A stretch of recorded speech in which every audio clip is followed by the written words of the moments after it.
So today we are going to talk about what God wants the church to be. ఈ రోజు మధ్యాహ్న కాల సమయంలో సంఘం ఎలా ఉండాలి, దేవుడు ఆశిస్తున్నాడు అనేటువంటి అంశాన్ని ఈ మధ్యాహ్న కాల సమయంలో మనం ధ్యానం చేయబోతూ ఉన్నాం. So all the basic ingredients that our Lord wants from the church were in the Thessalonian congregation. ఇక్కడ చూసినట్లయితే తెస్సలోనికేలో ఉన్నటువంటి సంఘంలో మరి సంఘం ఎలా ఉండాలి అనేటువంటి ఎలాంటి అంశాలతో మిళితమై ఉండాలి అనేటువంటి విషయాలు ప్రభు వారు అక్కడ బోధించడం మనం చూస్తాం. So the epistle that Paul has written to the Thessalonican church that shows us the kind of church that Christ builds.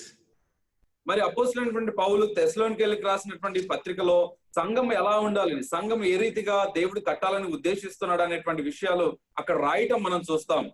Here we can see it contains no reference to the number of members that the church consists of.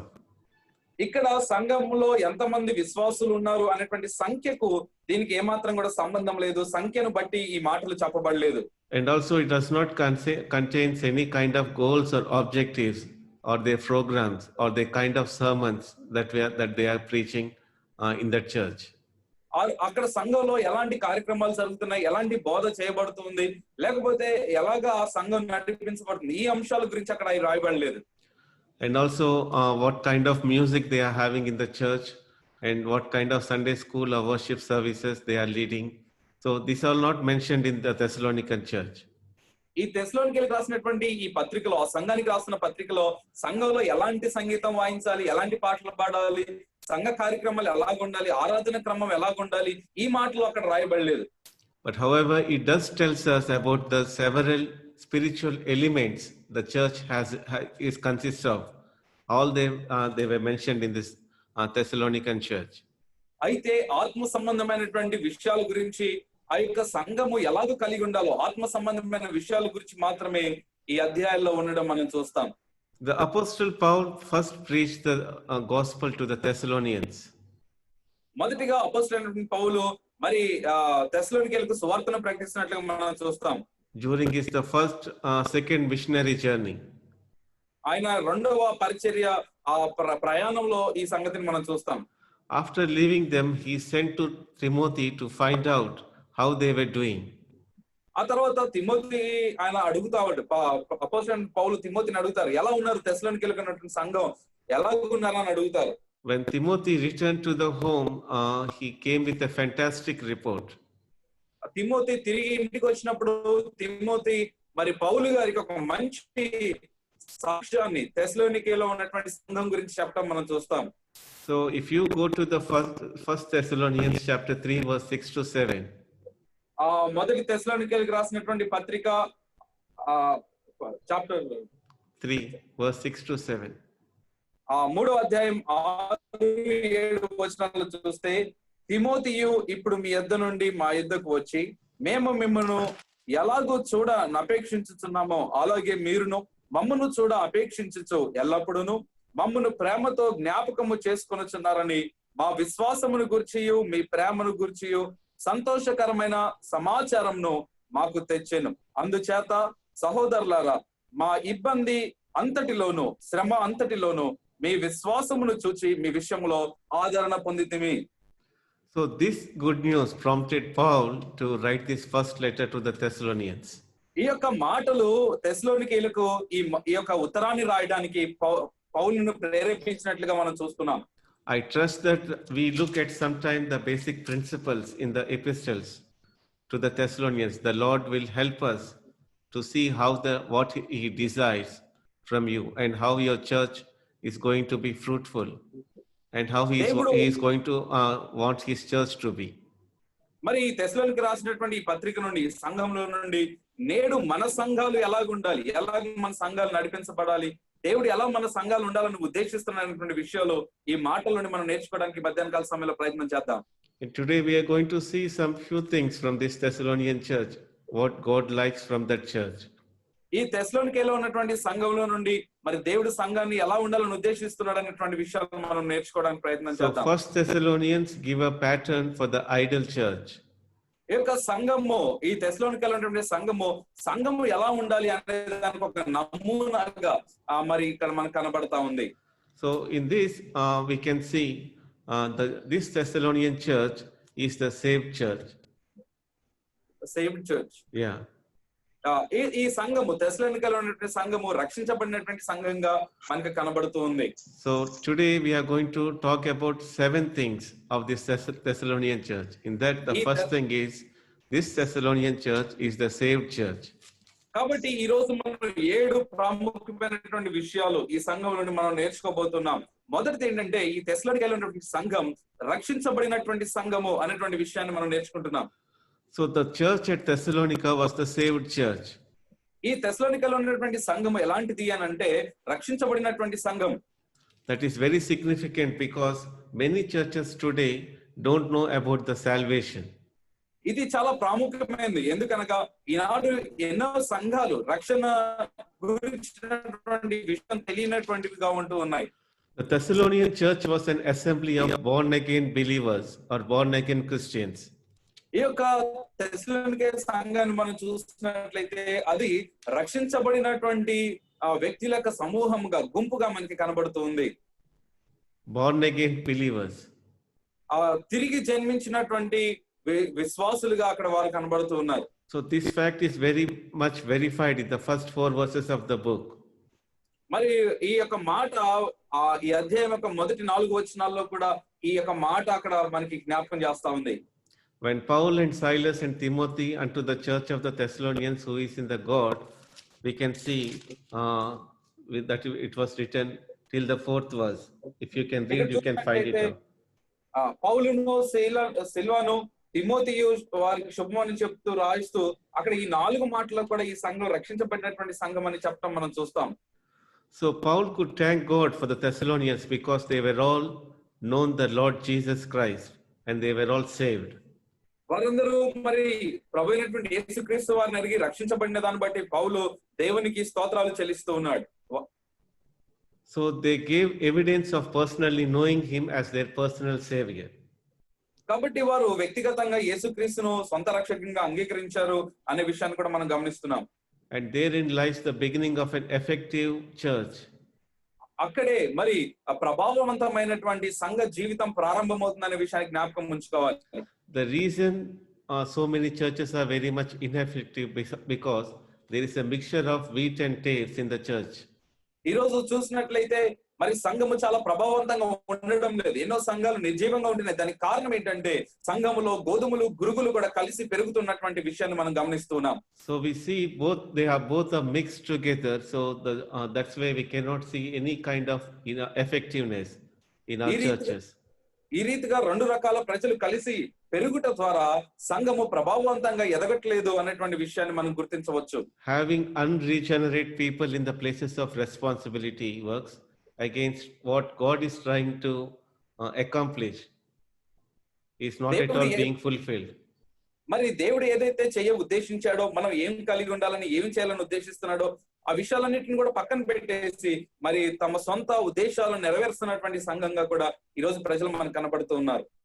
So let us look at the book of Acts chapter 17 to see how the church at Thessalonica began. మరి అపోస్తలుల కార్యములు 17వ అధ్యాయంలో మనం చూసినట్లయితే ఈ తెస్సలోనికే సంఘం ఎలా ప్రారంభమైంది అనేటువంటి మాటలు అక్కడ మనం చూడగలుగుతూ ఉన్నాం.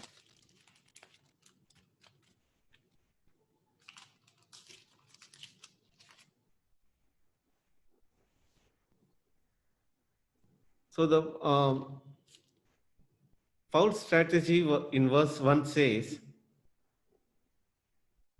ఇక్కడ పౌలు మరి మొదటి వచనంలో గనుక మనం చూసినట్లయితే, now when they had passed through Amphipolis and Apollonia, they came to Thessalonica, where there was a synagogue of the Jews. ఇక్కడ అక్కడ రాయబడిన మాట ఏంటంటే వారు అంఫిపోలి, అపోలోనియు పట్టణం మీదుగా వెళ్లి తెస్సలోనికకు వచ్చిరి. అక్కడ యూదుల సమాజ మందిరం ఒకటి ఉండెను అనే మాటను అక్కడ చూస్తున్నాం. When Paul entered a city to spread the gospel, he generally went to the synagogue first because he would find the greatest opportunity there, since he himself was the Jewish. ఇక్కడ మనం చూసినట్టయితే పౌలు ఏ పట్టణంలోకి వెళ్ళినప్పటికీ కూడా ఆయన మొదటిగా సమాజ మందిరంలోకి వెళ్ళడం మనం చూస్తాం. ఎందుకంటే అక్కడ ఆయన స్వార్థ ప్రకటించడానికి మరి అవకాశం ఉంటుంది అనేటువంటి విషయాన్ని బట్టి ఆయన అలాగా సమాజ మందిరంకి వెళ్తూ ఉండేవాడు. Furthermore, he realized that if he went to the Gentiles first, then the Jews would not be willing to hear him, listen to him. ఒకవేళ కనుక పౌలు అన్యుల దగ్గరికి మొదటిగా సువార్త చెప్పడానికి వెళ్తే యూదులు మరలా మరి పౌలు ద్వారా వినటానికి ఇష్టపడరు. So verses 2 and 3 you can see, then Paul, as his custom was, went into them for 3 Sabbaths, reasoned with them for the scriptures, explaining and demonstrating that the Christ has to suffer and rise again from the dead, and saying this, Jesus whom I preach to you is the Christ. మరి ఇక్కడ చూసినట్టయితే 2-3 వచనాలు చదువుతున్నాం. కనుక పౌలు తన వాడుక చొప్పున సమాజం వద్దకు వెళ్ళి క్రీస్తు శ్రమపడి మృతుల నుండి లేచుట ఆవశ్యకమనియు నేను మీకు ప్రచురము చేయు యేసే క్రీస్తు అయి ఉన్నాడనియు లేఖనములలో నుండి దృష్టాంతములను నెత్తి విప్పి చెప్పుచు వారితో 3 విశ్రాంతి దినములు తర్కించుచుండెను. So these Jewish people had difficulty accepting Jesus as the Messiah because he had once died. ఎందుకంటే ఇక్కడ చూసినట్లయితే యేసు ప్రభు వారిని మెస్సయ్యగా వారు అంగీకరించడానికి, యూదులు యేసు క్రీస్తుని మెస్సయ్యగా అంగీకరించడానికి వారు ఇష్టపడలేదు. ఎందుకంటే ఆయన వారి ఎదుట చనిపోవడం చూశారు. So therefore Paul spent time showing them that the Messiah had to suffer to fulfill the God's plan. కాబట్టి పౌలు యేసు క్రీస్తు శ్రమ పడాలి, లేకపోతే దేవుని ప్రణాళిక నెరవేరాలంటే క్రీస్తు చనిపోవాలి అని లేఖనాలలో రాయబడినటువంటి మాటలు వారికి రుజువు చేయడానికి ఆయన తర్కిస్తూ ఉన్న విషయాన్ని మనం చూస్తున్నాం. So as a result of Paul's preaching, some of them believed and concerted with the Paul and Silas, and they become a devote for the Christ. ఇక్కడ చూసినట్టయితే వారు చేసినటువంటి ఆ కృషిని బట్టి, శ్రమను బట్టి అనేకులు మరి యేసుక్రీస్తుని సొంత రక్షణగా అంగీకరించడం మనం చూస్తాం. పౌలు శీలలు ఆ రీతిగా వారి కొరకు ప్రయాసపడడం చూస్తూ ఉన్నాం. And the tremendous response has come when they started preaching the gospel. And even Paul spent only 3 Sabbaths in Thessalonica. అక్కడ చూసినట్లయితే ఎంతో గొప్ప స్పందన మరి సువార్తకు వచ్చినట్టుగా అక్కడ మనం చూస్తాం. కేవలం పౌలు 3 విశ్రాంతి దినములు మాత్రమే ఆయన అక్కడ ఉన్నాడు, కానీ ఎంతో బలమైనటువంటి కార్యం అక్కడ జరగటం మనం చూస్తాం. Paul was overjoyed to learn from the Timothy that were having a dynamic response, impact on the surrounding area where they ministered. ఎక్కడైతే వారు పరిచర్య చేసి వెళ్ళారో అక్కడే ఎంతో బలమైన కార్యం జరిగింది, గొప్ప స్పందన వచ్చిందని తిమోతి పౌలుకు చెప్పిన దాన్ని బట్టి పౌలు ఎంతగానో సంతోషించాడు. So my beloved pastors, we need to understand how impact we are having in our ministry, in our area. మన యొక్క ప్రాంతాల్లో మనం ఎంత ప్రభావవంతమైనటువంటి పరిచర్య చేస్తున్నాం, మన పరిచర్య ఎంత బలంగా అక్కడ జరుగుతుంది, ఎంత ప్రభావం ప్రజలపైన చూపిస్తుంది అనే విషయాన్ని మనం ఎంతైనా ఆలోచన చేయాలి, గమనించవలసిన వారిగా ఉన్నాం. So Paul had very he kept a great effort in preaching the gospel in those difficult areas, and he gained the souls, he win the souls for the Christ. అక్కడ చాలా వ్యతిరేకత కూడినటువంటి ఆ పట్టణాల్లో, ఆ ప్రాంతాల్లో దేవుని కొరకు సువార్త చేయాలని, అనేకులను రక్షించాలని పౌలు ఎంతగానో ప్రయాసపడడం మనం ఈ అధ్యాయాల్లో చూస్తూ ఉన్నాం. So Paul has begun his ministry by saying, grace be unto you and peace from God our Father and the Lord Jesus Christ, because the Thessalonians were receiving those blessings. మరి మన ప్రభువును రక్షకుడైనటువంటి దేవుని ద్వారా, యేసుక్రీస్తు ద్వారా మీకు శాంతి కలుగునుగా అని చెప్తూ తన సువార్తను చెప్పడం ప్రారంభించడం ఈ అధ్యాయంలో మనం చూస్తూ ఉన్నాం. So no one can receive the grace or mercy or peace of God unless he is a child of God. ఇక్కడ చూసినట్లయితే ఆయన చెప్తున్నటువంటి శుభాల్లో కృపయు సమాధానము మీకు కలుగునుగా కానీ ఏదైతే పౌలు చెప్తున్నాడో ఆ కృప సమాధానము దేవుని దగ్గర నుండి ఏ వ్యక్తి పొందాలంటే అతడు ఖచ్చితంగా దేవుని కుమారుడు, కుమార్తె అయి ఉండాలి. So even the beginning of the Paul's letter acknowledges the salvation of the Thessalonians. ఇక్కడ చూసినట్లయితే ఈ మాట ద్వారా పౌలు ఏం చెప్తున్నాడంటే తెస్సలోనిక సంఘానికి, ఓ తెస్సలోనిక సంఘమా మీరు రక్షించబడ్డారు, లేకపోతే మీరు దేవుని పిల్లలని రూఢిగా చెప్పటం ఈ మాట ద్వారా మనం చూస్తున్నాం. So the church has the evidence of the salvation, and they are saying without ceasing your work of faith and labor of love and patience of hope. వారు ఈ రీతిగా మరి ప్రేమతో ప్రయాసతో ఈ రీతిగా ఓర్పుతో నిరీక్షణతో వారు మరి దేవుని సంఘంలో వారు కొనసాగుతున్నట్లుగా తెస్సలోనియ సంఘాన్ని గురించి సాక్ష్యాన్ని మనం చూస్తున్నాం. See, the church has a mighty combination of faith, hope, and love in that church. ఇక్కడ చూసినట్లయితే ప్రేమ, ఆ ఓర్పు, అలాగే నిరీక్షణ వారి జీవితాల్లో మరి బలంగా ఉండడం, ఆ సంఘంలో ఉండడం, ఆ ప్రజల్లో ఉండడం మనం చూస్తున్నాం. So they all belong only to the redeemed. వారు మరి విమోచించబడినటువంటి సంఘంగా వారు ఉంటూ ఉన్నారు. As a result of what he saw in the lives of Thessalonian church. ఈ యొక్క అంశాలన్నీ కూడా తెస్సలోనికే సంఘంలో ఉన్నటువంటి వారి జీవితాల్లో పౌలు భక్తుడు చూస్తూ ఉన్నాడు. Paul knew they were redeemed by the Lord.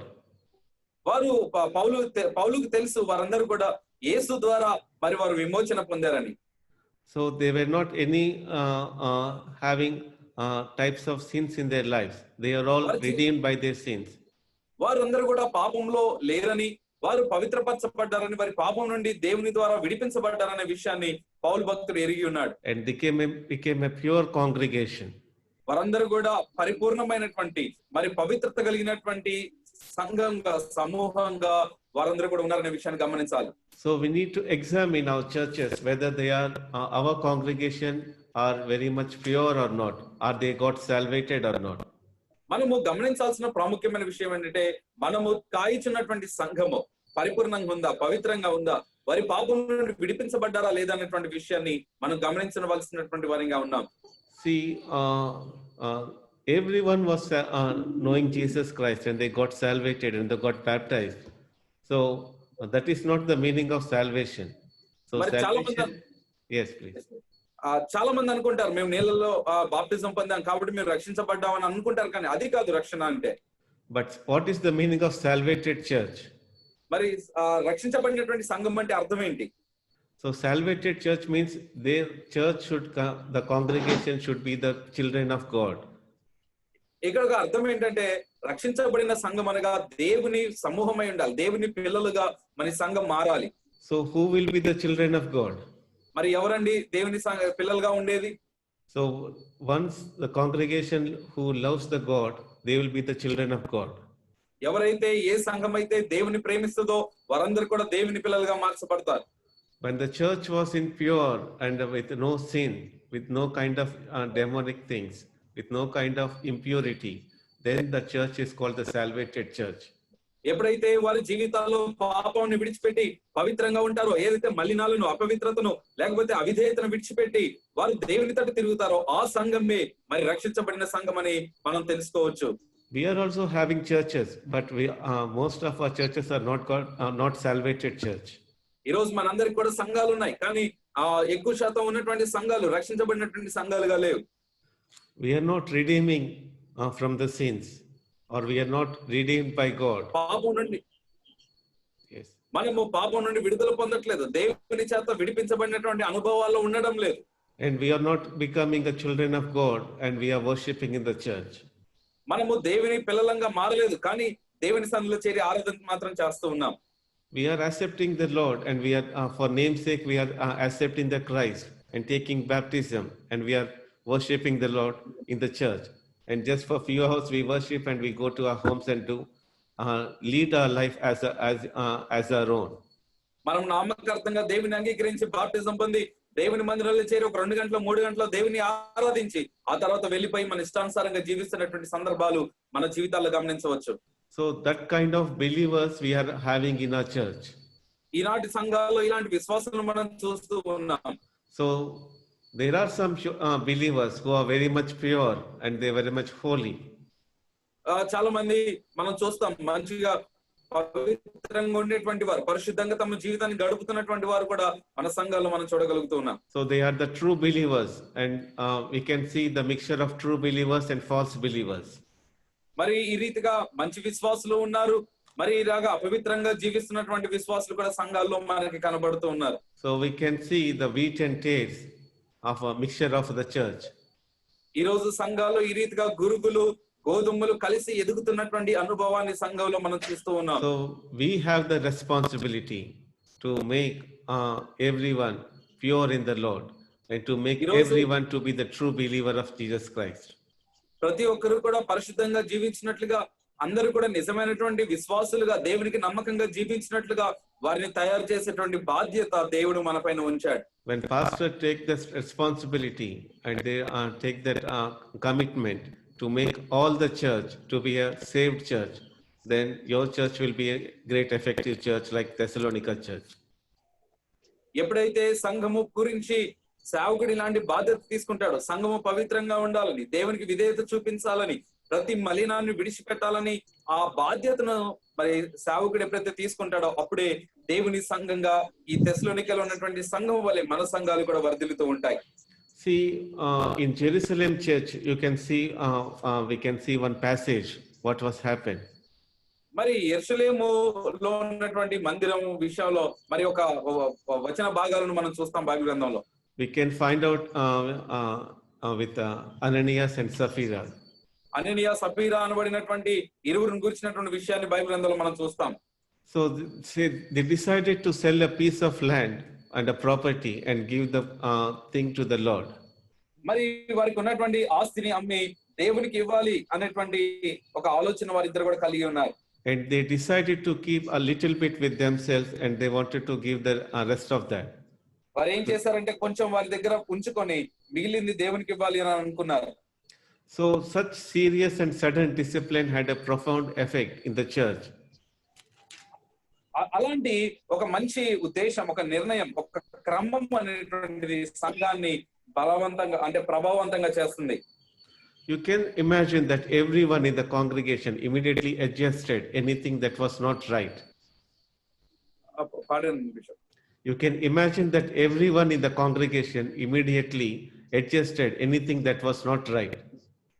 ఏదైతే మరి సరైనటువంటి పద్ధతి కాదో, సరైన క్రమం కాదో, కొన్నిసార్లు వెంటనే దానికి లోబడేటువంటి తత్వం మరి విశ్వాసంలో మనం చూస్తాం. అది అవిధేయత అయినప్పటికీ కూడా వెంటనే దానికి లోబడుతూ ఉంటారు. Acts chapter 5 verse 11 to 13, you can see a great fear has come upon the church. ఇక్కడ మనం చూస్తే సంఘం అంతటికి ఈ సంగతులు వినిన వారందరికీ మిగుల భయము కలిగిన అనే మాటను మరి 11వ వచనంలో మనం చూస్తున్నాం. And of the rest, the word spread throughout Jerusalem not to join that organization because just one mistake resulted in death. మరి ఇక్కడ మనం చూస్తే చాలా మంది కూడా మాట్లాడుకుంటున్నారంట, ఇదిగో మీరు ఆ సంఘంలో చేరవద్దు, చిన్న తప్పు చేస్తేనే అక్కడ ప్రజలు చనిపోతున్నారు అనేటువంటి ఆ వార్త అక్కడ అంతా కూడా మరి వెళ్ళినట్లుగా ప్రబలినట్లుగా మనం చూస్తున్నాం. See, when Ananias and Sapphira, when they lied unto God, so they experienced the death in the church. మరి సంఘంలో మనం చూస్తే అననీయ సఫీరాలు దేవుని మందిరంలో అబద్ధమాడినందుకు మరణం అనేటువంటి దాన్ని వారు చవి చూసినట్లుగా ఆ సంఘంలో మనం చూస్తున్నాం. The realization that sin will be dealt with the tares from mixing with the wheat. కాబట్టి ఈ యొక్క ఎప్పుడైతే గురుగులు గోధుమలు కలిసి ఎదుగుతున్నాయో అయితే చివరికి ఈ గురుగులు మాత్రం మరణాన్ని చూస్తాయి, అగ్నిలో కాల్చబడతాయి అనే విషయాన్ని గమనించాలి. So this is what happened in the Jerusalem church. ఇక్కడ యెరూషలేములో ఉన్నటువంటి సంఘంలో అదే జరిగినట్లుగా మనం చూస్తున్నాం. So what happened in the Pergamum church in the Revelation? ఈ ప్రకటన గ్రంథంలో మనం చూస్తే పెర్గమా సంఘంలో ఏం జరిగింది అనే విషయాన్ని కూడా మనం చూడవచ్చు. Revelation chapter 2 verse 14, it says, ఆ 2వ అధ్యాయం 14వ వచనం ఈ రీతిగా చెప్పబడతా ఉంది. Christ is warning against having a congregation filled with unbelievers. ఇక్కడ చూస్తే ఇంకా మరి దేవుడు వారి మీద ఒక నిందను మోపుతున్నాడు, ఇంకా అందులో అవిధేయులు ఉన్నారని, విగ్రహార్ధికులు ఉన్నటువంటి నిందను ఇక్కడ ప్రభు ఆ సంఘం పైన మోపడం మనం చూస్తున్నాం. So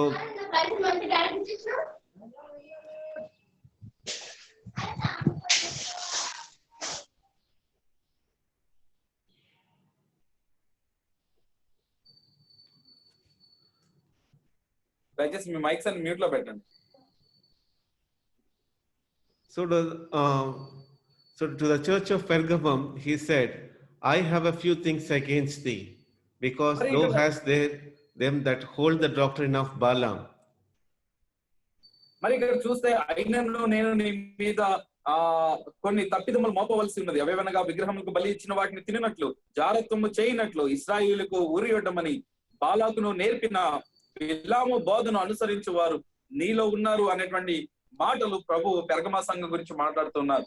And in 16th verse, you can see, repent or else I will come unto thee quickly and I will fight against them with the sword of my mouth. 16వ వచనాలు రాయబడినటువంటి విధంగా, కావున మారు మనసు పొందండి, లేనిడలా నేను మీ యొద్దకు త్వరగా వచ్చి నా నోటి నుండి వచ్చు ఖడ్గము చేత వీరితో యుద్ధము చేసేదను అని ప్రభు చెప్తూ ఉన్నాడు. See, Christ will purge his church if it compromises with the world and begin to allow some worldly systems into the church. మరి ఈ దేవుని మార్గాన్ని విడిచిపెట్టి లోక సంబంధమైనటువంటి వాటిని దేవుని సంఘంలోనికి చేర్చినప్పుడు దేవుని ఉగ్రత ఆ సంఘం పైకి వస్తుంది, ఆ ప్రజల పైకి వస్తుంది అనేటువంటి విషయాన్ని గమనించాలి. My dear brothers and sisters, we need to understand that what the pestilence now we are having, which is surrounded us, it is because of the God's wrath upon us. కాబట్టి ఈ రోజు మనందరం కూడా ప్రియమైన సహోదరి సహోదరులు గమనించాల్సిన ప్రాముఖ్యమైన విషయం ఏంటంటే, ఈ రోజు మన చుట్టూ ఉన్నటువంటి ఈ భయంకరమైనటువంటి పరిస్థితిలో ఈ ఉగ్రత ఇదంతా కూడా మరి మన అవిధేయతను బట్టి దేవుడు మన పైన ఉంచాడనే విషయాన్ని గమనించాలి. See, we have given an opportunity to stabilize the church, to make the perfect the church in Christ. But our believers, they are some true believers and false believers. They mixed up and doing all kinds of stuff in the church and bringing the worldly system, introducing in the church and making the church to be very ineffective. దేవుడు మరి మన సంఘాన్ని స్థిరమైనటువంటి సంఘంగా, బలమైనటువంటిదిగా, దేవుని కొరకు విధేయత చూపించేటువంటి సంఘంగా ఉండాలని దేవుడు ఆశించినప్పటికీ ఈ రోజున సంఘంలో ఉంటున్నటువంటి పురుగుల వలె ఉంటున్నటువంటి విశ్వాసులు మరి వారు ఆ సంఘంలో చేరి లోక సంబంధమైనటువంటి వాటన్నిటిని కూడా మరి సంఘంలోనికి తీసుకుని వచ్చి సంఘాన్ని పాడు చేస్తున్నటువంటి విషయాలు మనం గుర్తించవలసిన వారిగా ఉన్నాం. So the key to the success of the Thessalonian church is the purity. మరి ఇక్కడ తెస్సలోనిక సంఘం యొక్క విజయానికి లేకపోతే అంత మంచి సాక్ష్యాన్ని వారు పొందుకోవడానికి కారణం ఏమిటంటే మరి వారు పరిశుద్ధతను కలిగి ఉన్నారు. So the Acts 2 tells us 3,000 people, they believed the gospel and were baptized in with the birth of the church on the day of Pentecost. మరి పెంతెకోస్తు దినమందు సుమారుగా 2,000 మంది మారు మనసు పొంది రక్షణ పొందినట్లుగా సంఘం అక్కడ నుండి మరి కట్టబడినట్లుగా మనం చూస్తూ ఉన్నాం. So they continued steadfastly. That regenerated church turned the city upside down. మరి అక్కడ చూసినట్లయితే ఎవరైతే ఇలా మారు మనసు పొందారో ఆ విశ్వాస సమూహము మరి ఆ పట్టణాన్ని తలకిందులు చేసినట్లుగా కూడా మనం చూస్తూ ఉన్నాం. They made such an impact that the Jewish leaders said, "Ye have filled with Jerusalem with your doctrine." మరి ఇక్కడ చూస్తున్నట్లయితే అక్కడ ప్రజలు అంటూ ఉన్నారు, యెరూషలేము అంతా కూడా మీ యొక్క బోధ ద్వారా, మీ యొక్క సిద్ధాంతం ద్వారా నింపబడింది అనేటువంటి మాటను వారంట మనం చూస్తాం. When you have a totally regenerated assembly or congregation of people moving through the town in the power of the Holy Spirit, they are bound to make a great impact on the church. మరి తిరిగి జన్మించినటువంటి సమూహము సంఘంగా మన సంఘం ఉండి వారందరూ కూడా పట్టణంలో తిరుగుతూ ఉన్నప్పుడు, వారు పట్టణంలో జీవిస్తూ ఉన్నప్పుడు ఆ పట్టణం అంతా కూడా ప్రభావవంతంగా మార్చబడతా ఉంటుంది. అక్కడ దేవుని కార్యాలు బలంగా జరగడం మనం చూస్తాం. So Paul is saying that our gospel came to this Thessalonica not only by the word but also in power and in the Holy Spirit. మరి వాక్కు ద్వారా మాత్రమే మన సువార్త తెస్సలోనికలకు రాలేదులే కానీ మరి ఆత్మ ద్వారాను శక్తి ద్వారాను ఇది ఇక్కడికి వచ్చింది అని అనటం మనం చూస్తాం. When the Thessalonians received and believed the gospel, they experienced the energy of the Holy Spirit, and the assurance and transformation has come and through the Christ. మరి వారు ఎప్పుడైతే సువార్తను విని దాన్ని అంగీకరించారో దేవుని ఆత్మ చేత వారు నింపబడ్డారు, దేవుని శక్తి చేత బలము చేత కూడా వారు నింపబడినట్లుగా మనం చూస్తూ ఉన్నాం. So my dear pastors, we need to understand, is our church is filled with the purity or not? So if our church is not having the purity, we are having the responsibility to make our believers to be pure and holy. ఈ రోజున ప్రియమైన సేవకులారా, దేవుడు మనతో మాట్లాడుతూ ఉన్నాడు. మన మీద దేవుడు ఒక భారం ఉంచాడు. ఈ రోజు సంఘము పరిశుద్ధంగా పవిత్రంగా ఉండాల్సినటువంటి బాధ్యత ఉంది. అది ఉందా లేదా గమనించాలి. లేనట్లయితే అది పరిశుద్ధంగా ఉండినట్లుగా మనం ప్రయాసపడాలి. Paul took the responsibility to make the Thessalonian church as a purity church, as a salvated church. So he was very much succeeded in making the church to be pure. So in the same way, we as the pastors, we as the apostles, we need to move forward to make our churches to be in a pure. మరి తెస్సలోనిక సంఘాన్ని పరిశుద్ధమైనటువంటి సంఘంగా, మరి పవిత్రమైనటువంటి సంఘంగా చేయాలన్నటువంటి బాధ్యతను పౌలు తన భుజాల పైన వేసుకున్నాడు. ఆ రీతిగా అతడు విజయాన్ని పొందాడు. ఆ రీతిగానే మనము కూడా మన సంఘాలను పరిశుద్ధంగా, పవిత్రంగా వాటిని తయారు చేయడానికి మనం బాధ్యత తీసుకోవాలి. అలాగా బలంగా పని చేయాలి, ప్రయాసపడాలి. Hallelujah. Hallelujah. So the second quality of the Thessalonica church is a surrendered church. మరి ఇక్కడ చూసినట్లయితే రెండవ లక్షణం, ఈ తెస్సలోనికలో ఉన్నటువంటి సంఘానికి ఉన్నటువంటి రెండవ ప్రాముఖ్యమైన లక్షణం ఏంటంటే దేవునికి లోబడినటువంటి, అప్పగించుకున్నటువంటి అనుభవాన్ని మనం చూస్తున్నాం.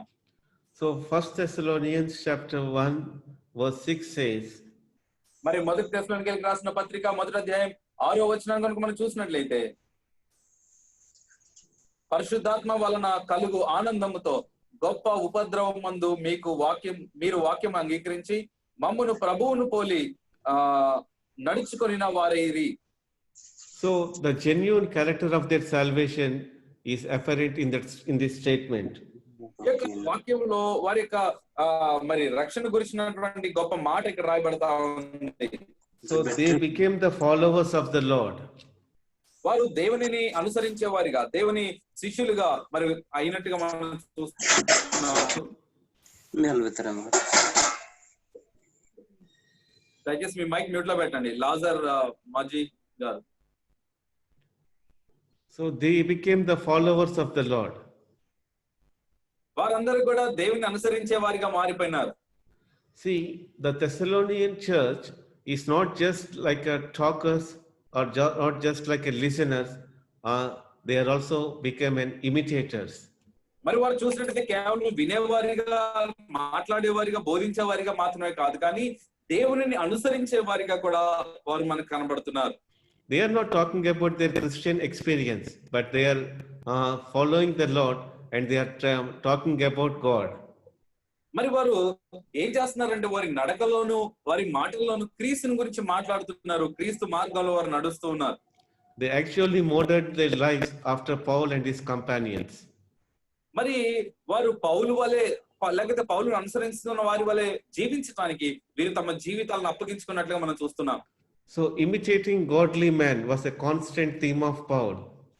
మరి ఇక్కడ చూసినట్లయితే పౌలు జీవితాన్ని గమనించినట్లయితే దేవుని పిల్లలను లేకపోతే భక్తులను అనుసరించడం అనేది గొప్ప పనిగా మరి పౌలు చెప్పడం మనం చూస్తున్నాం. So they were committed to being like Jesus. వారందరూ కూడా యేసు వలె జీవించడానికి తమ జీవితాలు అప్పగించుకొని ఉన్నారు. So Christians are not to be only collective representatives of Christ on earth, but also individual representatives of each every believer to be like him. మరి మనం చూసినట్టయితే దేవుని పిల్లలంగా మనం మరి దేవుని యొక్క ప్రతినిధులుగా ఉండడం మాత్రమే కాదు, కానీ ప్రతి విశ్వాసి కూడా క్రీస్తులాగా జీవించాలని, వారందరూ కూడా క్రీస్తు ప్రతినిధులుగా, క్రీస్తులాగా జీవించేవారిగా వారిని తయారు చేయాలని మనం ప్రయాసపడాలి. So the pursuit of the Christian is to be like Christ. మరి మన యొక్క లక్ష్యము లేకపోతే మన గురి గమ్యం ఏంటంటే క్రీస్తులాగా మనం మారడమే. So every now and then Paul used to say that I follow Jesus and I'm following Jesus. అందుకే అప్పుడప్పుడు పౌలు చెప్పడం మనం చూస్తాం, నేను క్రీస్తుని పోలి నడుచుకున్నట్లు మీరు నన్ను పోలి నడుచుకోండి అని పౌలు చెప్పడం మనం చూస్తున్నాం. So that's the very key to be the unity in the church. మరి ఇది సంఘంలో ఐక్యతకు ఒక మూల రాయిగా మనకు కనబడుతుంది. So if all of us are like Christ, we will have no problem getting along with each other. మరి మనందరం కూడా క్రీస్తు వలె మారినప్పుడు అందరం కలిసి ముందుకు వెళ్ళడానికి, లేకపోతే అందరం కలిసి దేవుని పని చేయడానికి అవరోధాలు మనకి కనబడవు. Unfortunately, we are not always in tune with one another. దురదృష్టవశాత్తు ఏంటంటే మనందరం ఒకరికొకరు సఖ్యత కలిగిన వారిగా మనం ఉండం. We are not at all following Christ. ఎందుకనంటే మనం క్రీస్తును పోలి నడుచుకోవడం లేదు, క్రీస్తును అనుసరించడం లేదు కనుక.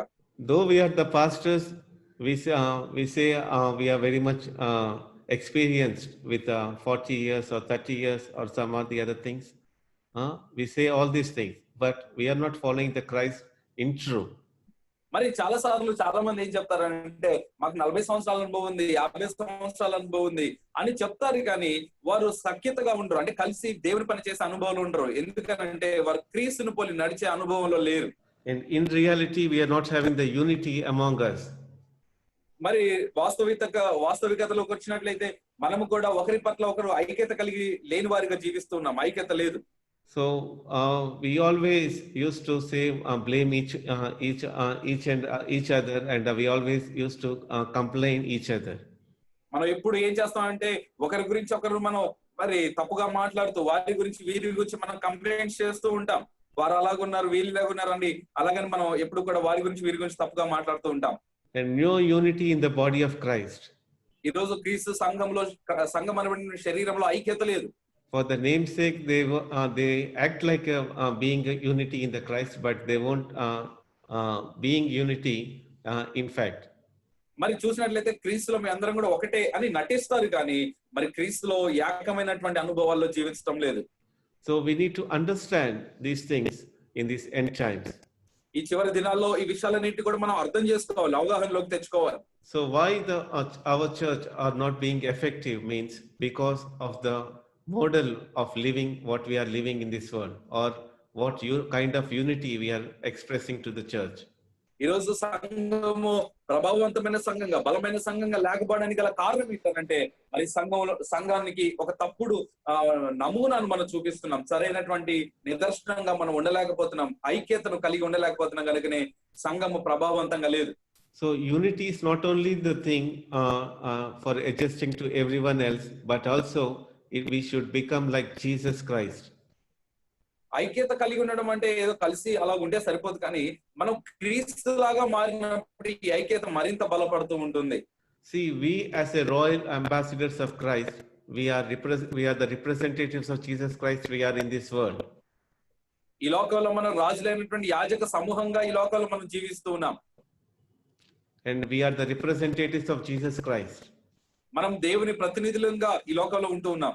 So when we are the representative of Jesus Christ, what representation you are giving to the world?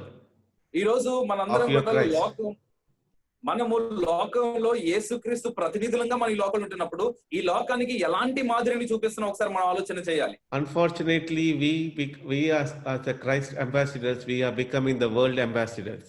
ఈ లోకంలో మనం చూసినట్లయితే క్రీస్తు రాయబారులుగా ఈ లోకంలో జీవిస్తూ లోకానికి రాయబారులుగా బ్రతుకుతున్నాం. And and some are very much, unfortunately, we can say they are becoming the Satan ambassadors. ఇంకా బాగా చెప్పాలి అని అంటే చాలా భయంకరమైన విషయం ఏంటంటే సాతానుకు ప్రతినిధులుగా మారుతున్నారు దేవుని ప్రతినిధులు. So we should be very careful in what we are living in this world. ఈ రోజు ఈ లోకంలో మనం జీవిస్తున్న దాని విషయంలో మనం చాలా జాగ్రత్తగా ఉండవలసిన వారిమై ఉన్నాం. So what kind of representation you are giving to your church and to your world? ఈ లోకానికి సంఘానికి మనం ఎలాంటి మాదిరిని చూపిస్తున్నాం అనేటువంటి విషయాన్ని ఒకసారి మనం గమనించుకోవాలి. What kind of model life you are showing to this world? ఈ లోకానికి ఎలాంటి మాదిరికరమైన జీవితాన్ని చూపిస్తున్నాం ఒకసారి మనం గమనించుకోవాలి. So what kind of love, what kind of hope, and what kind of faith you are showing to your church? ఎలాంటి విశ్వాసాన్ని, ఎలాంటి ప్రేమను, ఎలాంటి మరి మాదిరిని లోకానికి చూపిస్తున్నాం అనేటువంటి విషయాన్ని ఒకసారి మనం గమనించాలి. When you are not in right way, or when you are not in unity, how can you express these things to the church, and how can you expect your church to be in unity? మనమే సరైనటువంటి స్థితిలో లేనప్పుడు, మనమే సరైనటువంటి ఆ జీవితాన్ని జీవించినప్పుడు మరి సంఘం అలాగ ఉండాలని మనం ఎలా ఆశిస్తాము అనేటువంటి విషయాన్ని కూడా ఒకసారి ఆలోచన చేయాలి. So first of all, we need to correct ourselves. We need to get perfect in Christ. And then we need to teach the church. కాబట్టి ముందుగా మనం సరి చేసుకోవాలి, అప్పుడు మన సంఘానికి బోధించడం ప్రారంభించాలి. The Thessalonian church was surrendered to Christ-likeness. Christ-likeness. వీళ్ళందరూ కూడా మరి తెస్సలోనికల సంఘము క్రీస్తు రూపంలోనికి మారినట్లుగా, క్రీస్తు వల్ల జీవిస్తున్నట్లుగా మనం చూస్తున్నాం. So they have been demonstrating the life of Christ in all the ways of their life. మరి వారి జీవిత అన్ని అంశాల్లో కూడా క్రీస్తును మరి వారి జీవితాల్లో చూపిస్తున్నట్లుగా మనం చూస్తూ ఉన్నాం. The Paul, Silas, and Timothy, what the expression, what the kind of life they showed to the church, in the same way the Thessalonican church were imitating. పౌలు, సిల్వాను, అలాగే తిమోతి ఎలాంటి జీవితాన్ని, ఎలాంటి మాదిరిని అయితే ఆ సంఘానికి చూపించారో ఆ సంఘము అలాగే జీవించడం మనం చూస్తూ ఉన్నాం. So when your church is not perfect, when your church is not surrendered, being as an effective church, that means we are not being an not being effective. Yes, amen. ఆ సంఘము మరి బలవంతంగా ప్రభావవంతంగా లేదు అంటే దాని అర్థం ఏంటంటే మనం చూపిస్తున్నటువంటి మాదిరి సరిగా లేదు అనేటువంటి విషయాన్ని మనం If you are గుర్తించాలి. not showing the Christ likeness as Paul, Silas, and Timothy showed to the church, then church will be automatically ineffective. ప్రియమైన సహోదరులారా గమనించండి ఈ మాటను. మరి మనం ప్రభావవంతంగా అంటే మనం క్రీస్తు వలె జీవించినప్పుడు మరి పౌలు సేలాయి వాళ్ళు తిమోతి ఎలాగైతే ఆ సంఘానికి మాదిరిగా ఉన్నారో అలాగే మనం లేనప్పుడు మన సంఘం కూడా ప్రభావవంతంగా ఉండదు. I don't want to go in detail because you're all the pastors and you are well known about all these things. ఈ మాటల గురించి మీ అందరికీ బాగా తెలుసు కనుక నేను లోతుగా వెళ్ళడానికి ఇష్టపడడం లేదు. So the third principle of the Thessalonian church is suffering church. మరి మూడవ మాటను మనం చూసినట్లయితే శ్రమ పడేటువంటి సంఘంగా, దేవుని కొరకు ప్రయాస పడేటువంటి సంఘంగా కూడా మరి తెస్సలోనికీలో ఉన్నటువంటి సంఘం ఉన్నట్లుగా మనం చూస్తూ ఉన్నాం. 1 Thessalonians chapter 1 verse 6 says, మరి మా తెస్సలోనికీలకు రాసిన మొదటి పత్రిక 1వ అధ్యాయం 6వ వచనం ఈ రీతిగా రాస్తా ఉంది. ఇలాగా అక్కడ రాయబడింది, పరిశుద్ధాత్మ వలన కలుగు ఆనందముతో గొప్ప ఉపద్రవమందు మీరు వాక్యమును అంగీకరించి మమ్మును ప్రభువును పోలి నడుచుకున్న వారైరి. So the Thessalonian church did not have it easy. మరి ఈ యొక్క విషయాన్ని అంటే రక్షణ పొందడం కానివ్వండి, దేవుని సువార్తను అంగీకరించడం కానివ్వండి, సులభంగా వారు దాన్ని చేయలేదు. See, in fact, any church that is saved or surrendered church to the Christ is going to have a difficult time. మరి ఏ సంఘం అయితే రక్షించబడి దేవుని కొరకు తాను అప్పగించుకుందో ఆ సంఘము దేవుని కొరకు ప్రయాస పడవలసినటువంటి, శ్రమ పడవలసినటువంటి దినాలు వస్తాయి. As soon as the Thessalonian assembly began, so they experienced opposition. ఇక్కడ మనం చూసినట్లయితే తెస్సలోనిలో సంఘం ఎప్పుడైతే ప్రారంభమైందో అక్కడ వ్యతిరేకత వచ్చినట్లుగా కూడా మనం చూస్తూ ఉన్నాం. You can find this in Acts chapter 17, what kind of opposition they received. అపొస్తలుల కార్యం 17వ అధ్యాయంలో ఎలాంటి శ్రమను వారు అనుభవించారనేటువంటి మాటను అపొస్తలుల కార్యం 17వ అధ్యాయంలో మనం చూస్తాం. So we need to understand these things. ఈ యొక్క విషయాలన్నింటినీ కూడా మనం అర్థం చేసుకోవాలి.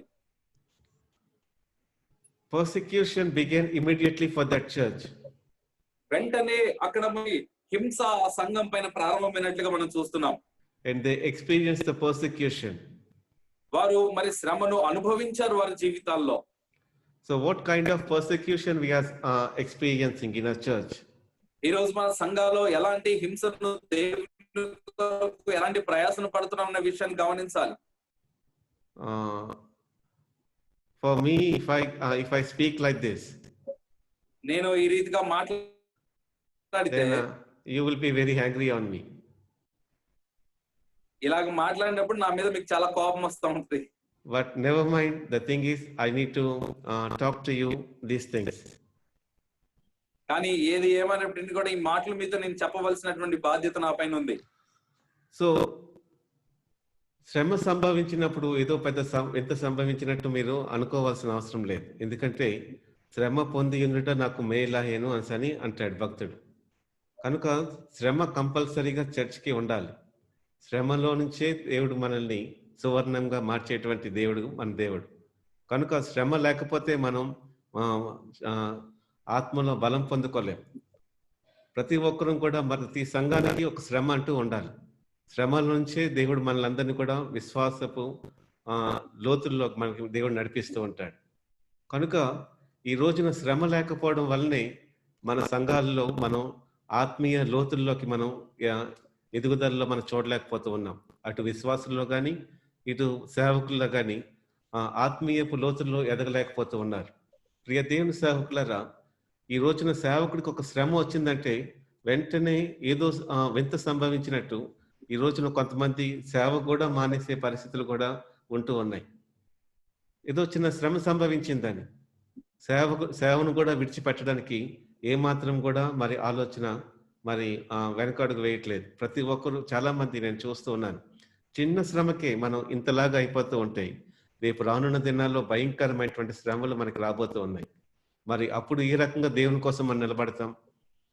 ఈ రోజున మనం దేవుని కోసం మనమే నిలబడలేకపోతే ఇంకా రేపు మన సంఘం ఏ రకంగా దేవుని కోసం నిలబడుతుంది? రేపు ఆయన రాకడలో మనమందరం కూడా ఆయన ఎదుట నిలబడాలి. ఆయన ఎదుట ధైర్యముగా సిగ్గు లేకుండా మరి విశ్వాసముతో మనం నిలబడాలి అంటే ఈ రోజున మనం నిలబడి చూపించాలి దేవుని దగ్గర, మన విశ్వాసుల దగ్గర క్రీస్తు కొరకు.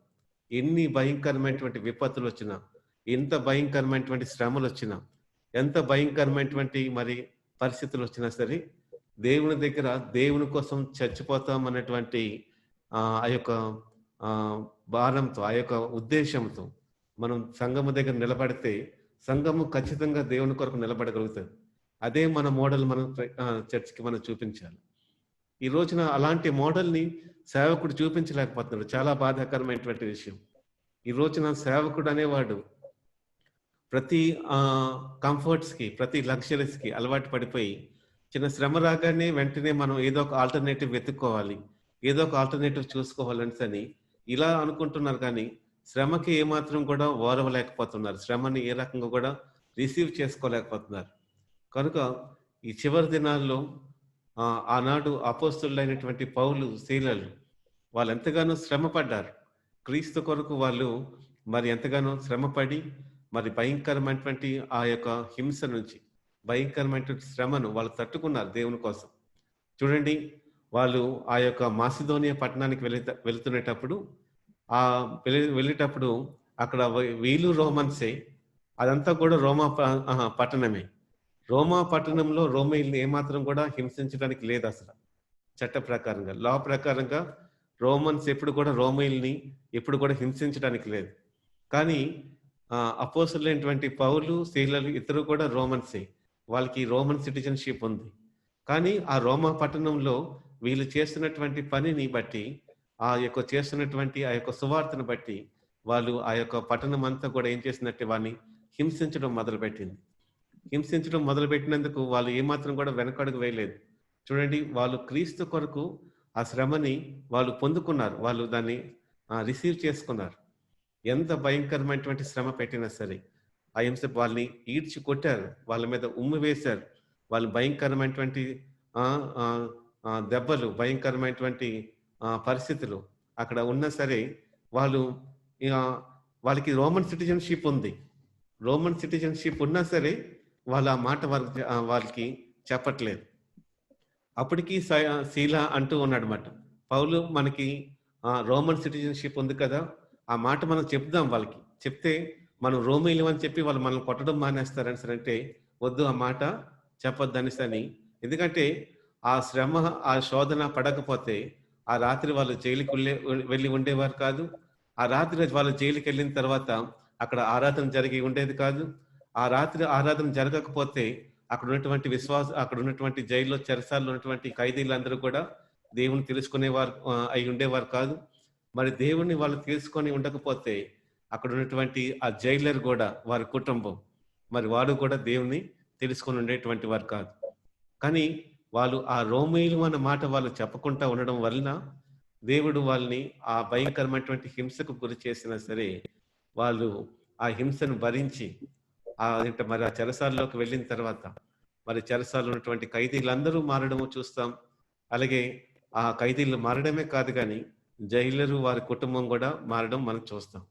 ఆ చిన్న శ్రమ, ఆ చిన్న ఆ యొక్క ఏంటంటారు దాన్ని, పర్సిక్యూషన్ని, హింసని వాళ్ళు అనుభవించడం వల్ల వాళ్ళు ఆ యొక్క గొప్ప రిజల్ట్ని వాళ్ళు చూడగలిగారు. ప్రియ దేవుని సేవకులారా, మనము కూడా ఈ రోజున మనకి చిన్న కష్టం వస్తే, చిన్న హింస వస్తే ఎంతో భయంకరమైనటువంటి పరిస్థితులకు మనం ఇదవుతూ ఉన్నాం. కొంతమంది, నేను ఈ మధ్యన ఒక పాస్టర్ విజయనగరంలోనే జరిగిన విషయం చెప్తూ ఉన్నాను ఈ మధ్య కాలంలో. అయితే ఆయన ఒక ప్రాంతంలో పరిచర్య చేస్తున్నప్పుడు, ఆ ప్రాంతంలో పరిచర్య చేస్తున్నాడని చెప్పేసి అక్కడ ఉన్నటువంటి వాళ్ళు, అక్కడ ఈ హిందూ యాక్టివిస్టులు అందరూ కూడా కలిసి ఆయన మీదకి దండెత్తి ఆయన్ని హింసించడానికి వెళ్ళేటప్పుడు, మరి ఆ యొక్క హింసించి అక్కడ ఉన్నటువంటి ప్రజలందరినీ కూడా వాళ్ళని భయపెట్టి చర్చికి రాకుండా చేస్తే ఈయన అనుకున్నట్టు చేసినటువంటి పని ఏంటో తెలుసా? ఈయన ఆ పల్లెటూరులో ఉండి సేవ చేసుకునేటువంటి వాడు ఈ రోజున విజయనగరంలోకి వచ్చేసి ఇప్పుడు ఏం చేస్తున్నాడో తెలుసా? ఇప్పుడు ఎల్ఐసి ఏజెంట్గా మారిపోయాడు. ఇప్పుడు ఎల్ఐసి ఏజెంట్ పని చేస్తున్నాడు ఇప్పుడు. అంటే చిన్న శ్రమ, చిన్న ఆ యొక్క పర్సిక్యూషన్ ఏమంటారు, హింస. ఈ చిన్న హింసకే ఆయన ఈ రకంగా దేవుని పనిని విడిచిపెట్టాడంటే నిజంగా దేవుని నామానికి ఎంత చెడ్డ పేరండి. ఇంకా రేపు ఈయనే నిలబడకపోతే దేవుని కోసం ఇంకా సంఘం ఏం నిలబడుతుంది? ఇంకా రేపు ఆ సంఘానికి దేవుడు ఏ రకంగా దేవుడు యొక్క ఆ యొక్క పరిస్థితులు ఉంటాయి. ఆ విశ్వాసులందరూ కూడా ఏ రకంగా ఉంటారు? కొన్ని వందల మంది సంఘం అని చెప్పుకునేటువంటి ఆయన ఈ రోజున ఏం చేశాడంటే ఒక ఎల్ఐసి ఏజెంట్గా మారిపోయాడు. ఈరోజు ప్రియ దేవుని సేవకులారా, మనం కూడా ఆలోచన చేయాలి. ఈ రోజున మనం నిలబడితేనే రేపు మన విశ్వాసులు కూడా వాళ్ళు క్రీస్తు కొరకు నిలబడతారు. మనం క్రీస్తు కొరకు చనిపోవడానికి సిద్ధపడినప్పుడు ఖచ్చితంగా వాళ్ళు కూడా మనతో పాటు వాళ్ళు క్రీస్తు కొరకు చనిపోవడానికి సిద్ధపడతారు. కనుక అలాంటి జీల్ మనకు ఉండాలి, అలాంటి ఫోకస్ మనకునేటప్పుడు, అలాంటి అంబిషన్ మనకుంటే ఖచ్చితంగా మనం మన సేవలో అనేకమైనటువంటి ఫలాలు మనం చూస్తాం. పౌలు శీలులు కూడా దేవుని కొరకు చనిపోవడానికి సిద్ధపడ్డారు. మీరు చంపేసినా పర్వాలేదు, మేము మటుకు మా యొక్క పనిని మేము ఏమాత్రం కూడా ఆపమని చెప్పి వాళ్ళు ఆ రకంగా ఆ జీల్తో ఉండబట్టే ఆ రాత్రిని అనేకమైనది ఆత్మలు వారు రక్షింపబడడం వారు చూశారు. మరి అనేకమైనటువంటి ఫలాలు వాళ్ళు చూడగలిగారు సంఘాలలో. ఈరోజు ప్రియ దేవుని సేవకులారా, మనం కూడా మన సంఘాల్లో మరి మనం క్రీస్తు కొరకు హింసించబడి దూషించబడినా సరే ఏ మాత్రం కూడా మనం బాధపడకుండా మనం వాటన్నిటిని కూడా క్రీస్తు కొరకు మనం అనుభవించే వారంగా మనం ఉండాలి. ఎందుకంటే ఇలాంటివే మనకి రేపు గొప్ప బహుమానం తీసుకురాబోతుంది. ఇలాంటివి మనం అనుభవించినప్పుడే మనకు రేపు గొప్ప బహుమానం దేవుడు మనకి ఇవ్వబోతూ ఉన్నాడు. వాటి కోసమైనా సరే ఈ లోకంలో మనం అనుభవించడానికి సిద్ధపడాలి. అలా సిద్ధపడినప్పుడు ఖచ్చితంగా మనం గొప్ప బహుమానాన్ని మనం దేవుడి దగ్గర నుంచి పొందుకుంటున్నాం.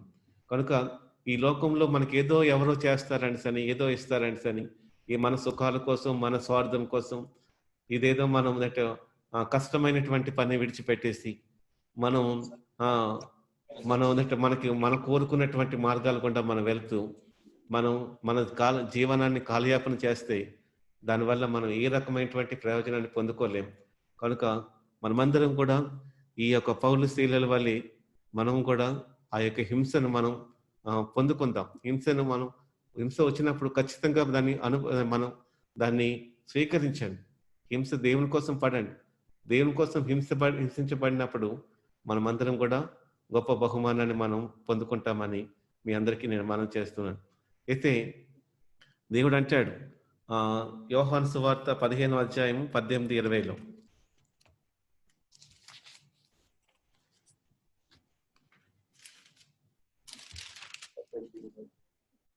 లోకము మిమ్మల్ని ద్వేషించిన యెడల మీకంటే ముందుగా నన్ను ద్వేషించినని మీరు ఎరుగుదురు.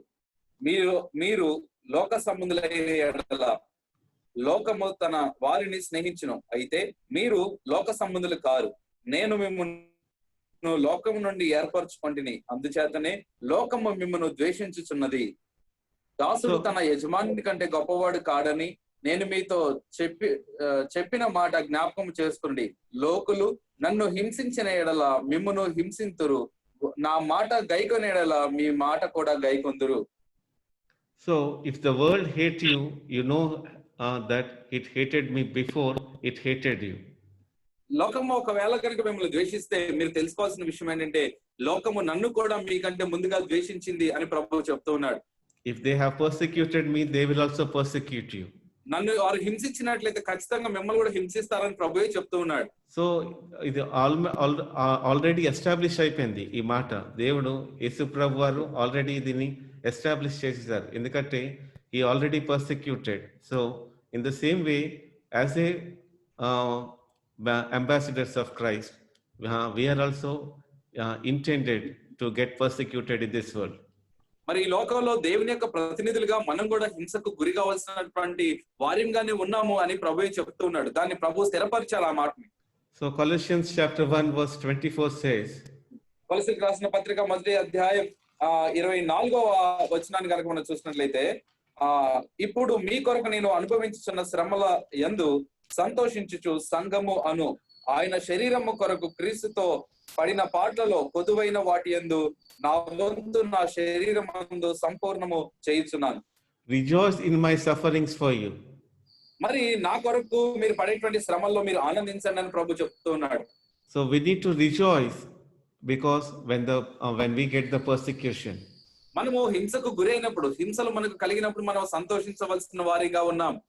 so Paul meant this since the world could not directly persecute Jesus, but we as a followers of Jesus Christ, we as a servants of Jesus Christ, we as ambassadors of Jesus Christ, now the world is going to persecute us. మరి చూసినట్లయితే లోకము దేవునిని నేరుగా హింసించలేదు కనుక మరి దేవుని ప్రతినిధులంగా దేవుని యొక్క వాక్యాన్ని ప్రకటిస్తున్నటువంటి వారిగా సంఘము మరి క్రీస్తును బట్టి మనల్ని హింసిస్తా ఉంటది. The apostle Paul was willing to suffer for the one who had suffered for him. మరి ఏదైతే యేసు ప్రభు వారు ఆయన కొరకు శ్రమ పొందాడో ఆ యేసు ప్రభు వారి కొరకు శ్రమ పొందడానికి పౌలు సిద్ధపడుతూ ఉన్నాడు, ఇష్టపడుతూ ఉన్నాడు. So would not be great to be persecuted for being Christ-like, because you have turned the world upside down. కాబట్టి దేవునిని మనము లోకాన్ని తలకిందులు కలిగిన వారి గనుక ఈ హింసలను బట్టి మనం సంతోషించవచ్చు, దానికి మనం భయపడాల్సినటువంటి అవసరం లేదు. See, if the unbelievers become very much irritated about your church, మరి ఒకవేళ అవిశ్వాసులు మీ యొక్క సంఘాన్ని బట్టి విసుగు చెందినట్లయితే, so it would probably mean that it was correctly preaching the gospel in the manner that exposes sin. మరి ఏదైతే ఒకవేళ గనక అన్యులు మీ బోధను బట్టి మీ సంఘాన్ని బట్టి గనక వారు విసిగించబడుతూ ఉంటే గనక దాని అర్థం ఏంటంటే మీరు సరైన రీతిలో బోధిస్తున్నారు, వారి పాపము బహిర్గతం అవునట్లుగా మీరు బోధిస్తున్నారు అనే విషయాన్ని మీరు గమనించవచ్చు. The church that confronts the world is going to suffer. మరి ఏదైతే ఈ లోకాన్ని వ్యతిరేకించేటువంటి సంఘం ఉందో ఆ సంఘము ఖచ్చితంగా హింసకు లోనవుతుంది. So tradition records that 11 out of 12 apostles, they were martyred. మరి ఇక్కడ చూసినట్లయితే మనకు చరిత్ర చెప్తూ ఉంది 12 మంది అపోస్తులలో 11 మంది మరి ఈ రీతిగా దేవుని కొరకు హింసించబడినట్లుగా చంపబడినట్లుగా మనం చూస్తున్నాం. So we need to be, when the world is sinful, we want to expose its sin. మరి లోకము పాపంలో ఉండగా దాని యొక్క పాపాన్ని మనం మరి వెల్లడిపరచవలసినటువంటి వారిగా ఉన్నాం. When the world needs a clear picture of Jesus Christ, we want to present that picture. మరి యేసుక్రీస్తు యొక్క స్వరూపము వారు చూడాలనుకున్నప్పుడు ఆ దేవుని యొక్క స్వరూపాన్ని కూడా మనం చూపించవలసినటువంటి వారిగా ఉన్నాం. When Satan and his team and his system opposes the truth, we need to be ready. మరి సంఘం చెప్పేటువంటి సత్యాన్ని మరి వ్యతిరేకించడానికి సాతాను సమూహము లోకము మరి సిద్ధపడుతున్నప్పుడు మనం కూడా దాన్ని ఎదుర్కోవడానికి సిద్ధంగా ఉండాలి. The church needs to be in the world, but not a part of the world. మరి సంఘము లోకంలో ఉండాలి, కానీ లోకంలో పాలుపంపులు పొందకూడదు, లోకంలో భాగమై ఉండకూడదు. So we function as its conscience by helping people face the realities of God, Christ, sin and death and immorality. మరి క్రీస్తు మరణ పునరుత్థానంలో వారు పాలుపంపులు పొందినట్లుగా మరి వాస్తవికతలోనికి వారు నడిపించేటువంటి వారిగా మనం ఉండాలి. So this is what about the suffering church. మరి ఇది మరి హింసించబడేటువంటి సంఘం యొక్క మాటలు. So the next one we see a soul winning church. మరి నాలుగోదిగా మనం చూసినట్లయితే ఆత్మలు రక్షించేటువంటి, ఆత్మలు గెలుచుకునేటువంటి సంఘము. We need to live an exemplary life, as the Thessalonian church had a great model. మరి తెస్సలోనికల సంఘం నివసించినట్లుగా జీవించినట్లుగా ఒక మాదిరి కలిగినటువంటి సంఘంగా, మాదిరి చూపించేటువంటి సంఘంగా మనం జీవించవలసిన వారిమై ఉన్నాం. So Thessalonian church had a marvelous twofold testimony.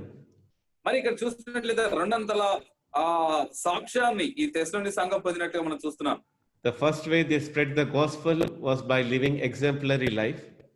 మొదటిదేమో మరి ఒక సాక్ష్యంతో కూడినటువంటి జీవితాన్ని, మాదిరికరమైన జీవితాన్ని జీవిస్తూ సువార్తను ప్రకటించారు. You can see that in 1 Thessalonians chapter 1 verse 7. మరి మొదటి అధ్యాయం 7వ వచనం, మొదటి తెస్సలోనికీయులకు రాసిన పత్రిక మొదటి అధ్యాయం 7వ వచనంలో ఈ మాట మనం చూస్తున్నాం. కాబట్టి మాసిదోనియాలోను ఐకేయలోను విశ్వాసులందరికీ మాదిరి అయితిరి అనే మాట అక్కడ మనం చూస్తున్నాం. So they became the examples to the life, to the world. ఈ లోకానికి మరి వీరందరూ కూడా మాదిరికరమైన జీవితాన్ని జీవించినట్లుగా ఈ మాట ద్వారా మనం చూస్తున్నాం. See, how they become the exemplary means other people could look at the Thessalonian church and be attracted to Christ by what they saw. వారు ఎంత మాదిరి చూపించారంటే వారిని చూసినటువంటి అనేకులు క్రీస్తు వైపు ఆకర్షింపబడ్డారు. వీరిలాగా జీవించాలి మనం కూడా అనేటువంటి ఒక నిర్ణయంలోనికి వచ్చేంత మాదిరికరమైన జీవితాన్ని వీరు జీవించారు. See, it took the Thessalonians only 2 weeks to establish a lifestyle that was surrendered to Christ. మరి క్రీస్తుకి అప్పగించుకునే జీవితాన్ని వారు మాదిరిని చూపించడానికి వారు కేవలం 2 వారాలు మాత్రమే పట్టిందండి. So what about us? మరి మన సంగతి ఏంటి? What about our churches? మన యొక్క సంఘాల పరిస్థితి ఏమిటి? Years together we are doing the worship and we are running the churches, but we are not having an exemplary life for the world. సంవత్సరాల కొలది ఆరాధన చేస్తున్నాం, ప్రార్థన చేస్తున్నాం, సంఘాలు నడిపిస్తున్నాం, కానీ మన జీవితాల్లో మాదిరికరమైనటువంటి జీవితం లేదు. You may say that they have every kind of facilities in that church. That's why within 2 weeks they got that much developed and they become exemplary to the world. మరి మీరు అనొచ్చు, ఏమంటే తెస్సలోనికీయుల సంఘానికి అన్ని రకాల వసతులు ఉన్నాయి, అన్ని సదుపాయాలు ఉన్నాయి, అందుకే 2 వారాల్లోనే వారు చాలా బాగా విస్తరించబడ్డారు అని మనం అంటూ ఉండవచ్చు. What kind of facility they have? ఎలాంటి వసతులు ఉన్నాయి ఒకసారి మనం ఆలోచన చేయండి. That's the first century church. అది మొదటి శతాబ్దపు సంఘం. So they do not have facilities like what we are having now. ఈ రోజు మనకున్నటువంటి ఏ సదుపాయాలు కూడా ఆనాడు ఆ సంఘాలకు లేవు. They have with a great burden they used to do the church. ఎంతో భారంతో ఎంతో ప్రయాసతో సంఘాన్ని వారు నడిపిస్తూ ఉండేటువంటి వారు. But even in that midst, within 2 weeks they become an examples for the Lord.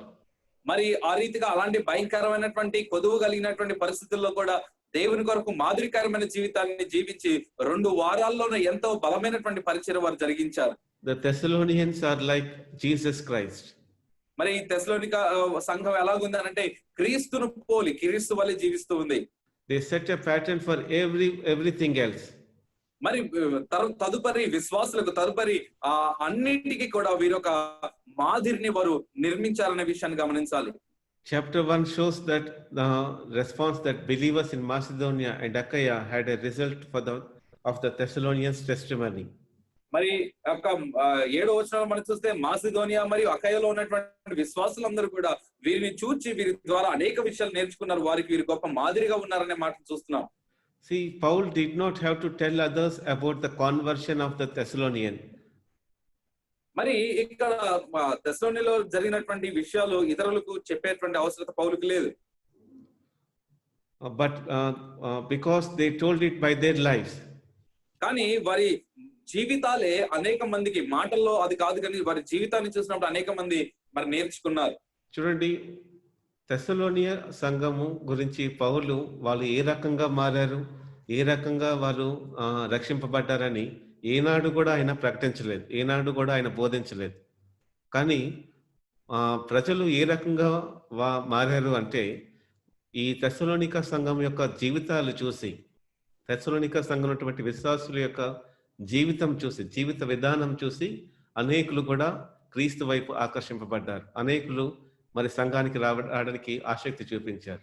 అనేకులు మరి దేవుని నమ్ముకోవడానికి ఇష్టపడ్డారు. అంతేగాని ఏనాడు కూడా వాళ్ళు సువార్త చేయడం కానీ, లేకపోతే ఏనాడు కూడా మేము ఈ రకంగా దేవుని నమ్ముకున్నాం, ఈ రకంగా మాకు స్వస్థత జరిగితే మేము నమ్ముకున్నాం, లేకపోతే మాకు మేలు చేస్తే మేము నమ్ముకున్నాం, లేకపోతే మాకు అది జరిగితే మేము నమ్ముకున్నాం అని ఎవ్వరు కూడా కనీసం నోరెత్తి వాళ్ళు ఒక మాట కూడా వాళ్ళు చెప్పలేదని. వాళ్ళందరూ జీవించిన జీవిత విధానాన్ని బట్టి అనేకులు కూడా క్రీస్తు వైపు ఆకర్షించబడినట్టు మనం చూస్తూ ఉన్నాం. కనుక ఈ యొక్క మాదిరికరమైనటువంటి జీవితాన్ని ఈ లోకంలో మనం కూడా జీవించగలిగితే దేవుడు మన యొక్క జీవితాన్ని బట్టి ఎంతగానో ఆయన మంచి రివార్డుని ఆయన మనకి ఇవ్వబోతూ ఉన్నాడు. ఎందుకంటే ఆయన ఆశిస్తుంది కూడా అదే. ఆయన వలే మనం జీవించాలని. ఆయన వలే మన సంఘాలు కూడా జీవించాలని. మరి ఈ రోజున మనం సువార్తలు చేస్తున్నాం. అనేక సువార్తలు ప్రతిరోజు కూడా సువార్త దండయాత్ర మనం కొన్ని వేల డబ్బులు ఖర్చు పెట్టి మనం చేస్తూ ఉంటాం. ఎన్ని సువార్తలు మనం చేసినా సరే, ఈ మాట అంటున్నానని మీరు ఇంకొకలా అనుకోవద్దు. ఎన్ని సువార్తలు మనం చేసినా సరే, మన జీవితం సరిగ్గా లేకపోతే నువ్వు ఎన్ని వేల డబ్బులు ఖర్చు పెట్టినా కూడా అదంతా కూడా వృధా ప్రయాసమే. ఎందుకంటే ఇతరులు దేవునిలోకి రావాలంటే ముందు మన జీవితము వాళ్ళకి ఒక మాదిరికరమైన జీవితం చూడాలి. మన జీవితంలో ఒక మంచిని చూడాలి వాళ్ళు. మన జీవితంలో ఒక మేలైనది వాళ్ళు చూడాలి. చూసి వాళ్ళు దేవునిలోకి రావడానికి ఇష్టపడాలి. బలవంతంగా మనం ఎంతవరకు మటుకు వాళ్ళని మనం దేవునిలోకి నడిపించగలం? వాళ్ళు మన జీవితంలో మేలైనది జరిగినప్పుడే వాళ్ళు కూడా రావడానికి ఇష్టపడుతూ ఉంటారు. కానీ ఈ రోజున అది మన జీవితాల్లో కానీ, విశ్వాసుల జీవితంలో కానీ జరగలేకపోతుంది. చాలా విచారకరమైనటువంటి విషయం. ఆ రోజున తెస్సలోనిక సంఘం వాళ్ళు ఎంతో భారంతో దేవుని నమ్ముకొని దేవుని ఎడల వాళ్ళు జీవించినప్పుడు, దేవునికి మాదిరికరమైనటువంటి జీవితాన్ని వాళ్ళు జీవించినప్పుడు, ఆ మాదిరిని చూసి అనేకులు కూడా రక్షింపబడ్డారంట. ఆ మాదిరిని చూసి అనేకులు సంఘానికి వచ్చారు. ఈ రోజున అప్పుడులాగా, ఇప్పుడు జరుగుతున్నలాగా అప్పుడు మరి ఈ సంఘం నుంచి కొంతమందిని దొంగలించడం, ఆ సంఘం నుంచి కొంతమందిని దొంగలించడం, లేకపోతే మరి ఆ మాటలు చెప్పి, ఈ మాటలు చెప్పి, మ్యాజిక్స్, జిమిక్స్ చేసి ఇదంటే మరి సంఘాలు నింపుకోవడం, అది అప్పటి కాలంలో లేదండి. అప్పటి కాలంలో ఆ పరిస్థితే లేదు. ఎందుకంటే వచ్చిన వాళ్ళందరూ కూడా ప్యూర్గా వచ్చిన వాళ్ళందరూ కూడా మరి ట్రూ హార్టెడ్తో దేవుని ఆరాధించడానికి వచ్చినటువంటి వాళ్ళు ఏదో ఇస్తామంటే వచ్చిన వాళ్ళు కాదు, లేదా ఏదో భోజనం పెడితే అంటే వచ్చేవాళ్ళు కాదు, లేకపోతే ఏదో ఇస్తామనంటే వాళ్ళు వచ్చేటువంటి వాళ్ళు కాదు. కానీ వాళ్ళు ఏమీ ఆశించుకుంటా, ఏ స్వలాభం ఆశించుకుంటా, ఏ స్వార్థం లేకుండా వాళ్ళు నిస్వార్థముగా వాళ్ళ సంఘాలకి వచ్చి దేవుణ్ణి ఆరాధించారట. దీన్ని బట్టి ఆరాధించారంటే వీళ్ళ తాలూకా జీవిత విధానాన్ని చూసి వాళ్ళు వచ్చి ఆరాధన చేశారు. ఈ రోజున మన సంఘాల పరిస్థితి ఏంటి? ఈరోజు మన పరిస్థితి ఏంటి? మనం ఏ రకంగా జీవిస్తూ ఉన్నాం? మన సంఘాలు ఏ రకంగా ఉంటూ ఉన్నాయి? ఎంతసేపు మన సంఘాలకి మనం ఎలా నేర్పించామంటే, ఏదో ఇస్తే వాళ్ళు వచ్చేటట్టు, ఏదో మనం చేస్తేనే వాళ్ళు మనకు వచ్చేటట్టు, ఏదో దేవుడు మేలు చేస్తేనే వారు మనకి దేవుని నమ్ముకునేటట్టు, ఇలాగా మనం వాళ్ళని తయారు చేసేస్తాం. ఈ రోజున అలా తయారు చేయడం వలన మన జీవిత విధానం ఎలా ఉన్నా సరే వాళ్ళు పట్టించుకునే విధంగా ఉండకుండా, మనల్ని పాయింట్అవుట్ చేసే విధంగా ఉండకుండా మనం ఏం చేస్తున్నామంటే, మనకు నచ్చిన జీవితం మనం జీవిస్తున్నాం, వాళ్ళకి కూడా అనేకమైనటువంటి ఎర్రలు వేసి, మ్యాజిక్స్ చేసి, జిమిక్స్ చేసి మన సంఘాలు మనం నింపుకుంటూ ఉన్నాం. ఇలాగా చేయడం వలన మన సంఘాలు, మన సేవని ఏమాత్రం కూడా దేవుడు మరి ఆయన ఇష్టపడ్డండి. అది అసలు దేవునికి ఏ రకంగా కూడా ఇష్టమైనటువంటి పరిచర్య కానే కాదు. ఒకవేళ నేను ఒక మాట అంటాను, అంటే మీరు ఇంకొకలాగా అనుకున్నా సరే, కొన్ని వేల మంది మన సంఘంలో ఉండి అందులో ఆత్మీయ జీవితం కలిగినటువంటి వారు కనీసం ఒక్కరు కూడా లేకపోతే, అన్ని వేల మంది కలిగినటువంటి సంఘము ఏ రకంగా కూడా దేవునికి అది ఇష్టకరమైన సంఘం కాదండి. నువ్వు ఆ సంఘం కోసం కొన్ని కోట్లు ఖర్చు పెట్టి ఆ సంఘం కట్టినా, కొన్ని లక్షలు ఖర్చు పెట్టి మనం ఆ సంఘాన్ని మనం తీర్చిదిద్దినా సరే, అందులో ఆత్మీయత లేకుండా ఒక్కరు లేకపోయినా సరే ఆ సంఘం ఏ రకంగా కూడా దేవుడు దాన్ని అంగీకరించడు. నేనంటాను, కనీసం మనకి ఒక చిన్న పూరిపాకులో ఒక 5 మంది నిస్వార్థముగా ఆత్మీయతతో వాళ్ళు దేవుని ఆరాధించినప్పుడు, అందులో ఒక్కరు ఆత్మీయ జీవితం కలిగి ఉన్నటువంటి వాళ్ళు ఉన్నా సరే, దేవుడు ఆ సంఘాన్ని ఎంతగానో ప్రేమిస్తాడు. హల్లెలూయా. అలాంటి సంఘాన్ని దేవుడు ఆశిస్తున్నాడు. ఎందుకు మనం కొన్ని 25,000 అని చెప్పి, లక్షలు అని చెప్పేసి మనం ఇలాగా నెంబర్స్ని చెప్పుకొని, మనం ఆ నెంబర్ని చూపించే మనం మా సంఘం ఫ్రూట్ఫుల్ అని, లేకపోతే ఎఫెక్టివ్ అని, లేకపోతే మాది బలమైనటువంటి సంఘం అని, మాది వరల్డ్లోని 3rd లార్జెస్ట్ అను, 2nd లార్జెస్ట్ అను, ఏషియాలో 1st లార్జెస్ట్ అని, ఇలాగా మనం పేర్లకు మట్టుకు మనం ఏం చేస్తున్నామంటే మన సంఘాలను మనం చూపించుకోగలుగుతున్నాం. కానీ అందులో ఎంతమంది ఆత్మీయత కలిగినటువంటి వాళ్ళు ఉంటూ ఉన్నారు? ఎంతమంది దేవుని యొక్క మోడల్ని, No, that's not charging. ఎంతమంది దేవుని మోడల్ని వాళ్ళు చూపించగలుగుతూ ఉన్నారు, ఎంతమంది క్రైస్ట్ లైక్ లైఫ్ని వాళ్ళు జీవిస్తూ ఉన్నారు.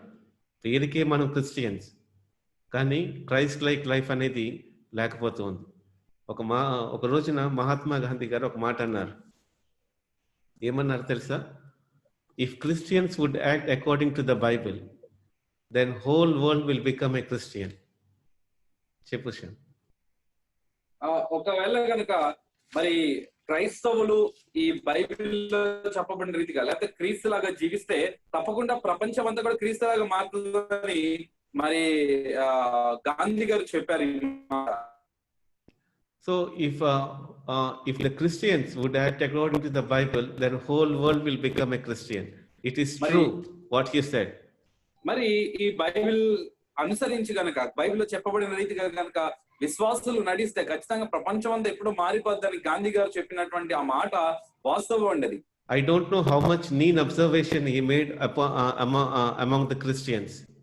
మరి క్రైస్తవుల జీవితాలను ఎంత లోతుగా ఆయన అధ్యయనం చేశాడు, ఎంత దగ్గరగా చూశాడో నాకు తెలియదు, కానీ ఆ మాట అన్నారు ఆయన. By this we can sense that he read the Bible very thoroughly. ఈ మాట ద్వారా నేను చెప్పగలను, మరి గాంధీ గారు బైబిల్ ని చాలా బాగా చదివారు ఆయన. But he liked the Bible. He knows the things what is in the Bible. మరి బైబిల్ గ్రంథంలో ఉన్నటువంటి విషయాలన్నీ ఆయనకి తెలుసు. బైబిల్ అంటే ఆయనకి చాలా ఇష్టం.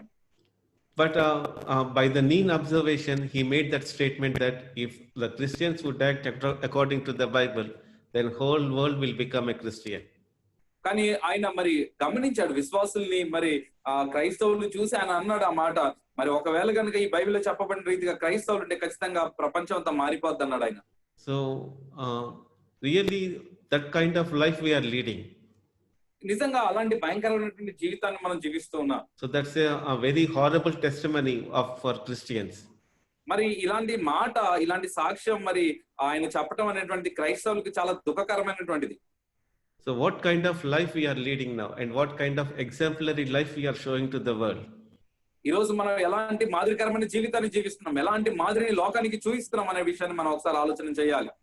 So we need to understand these things. ఈ యొక్క మాటలు మనం అర్థం చేసుకోవాలండి. So soul winning means not just gaining the souls with some benefits, but we need to win the souls with our life.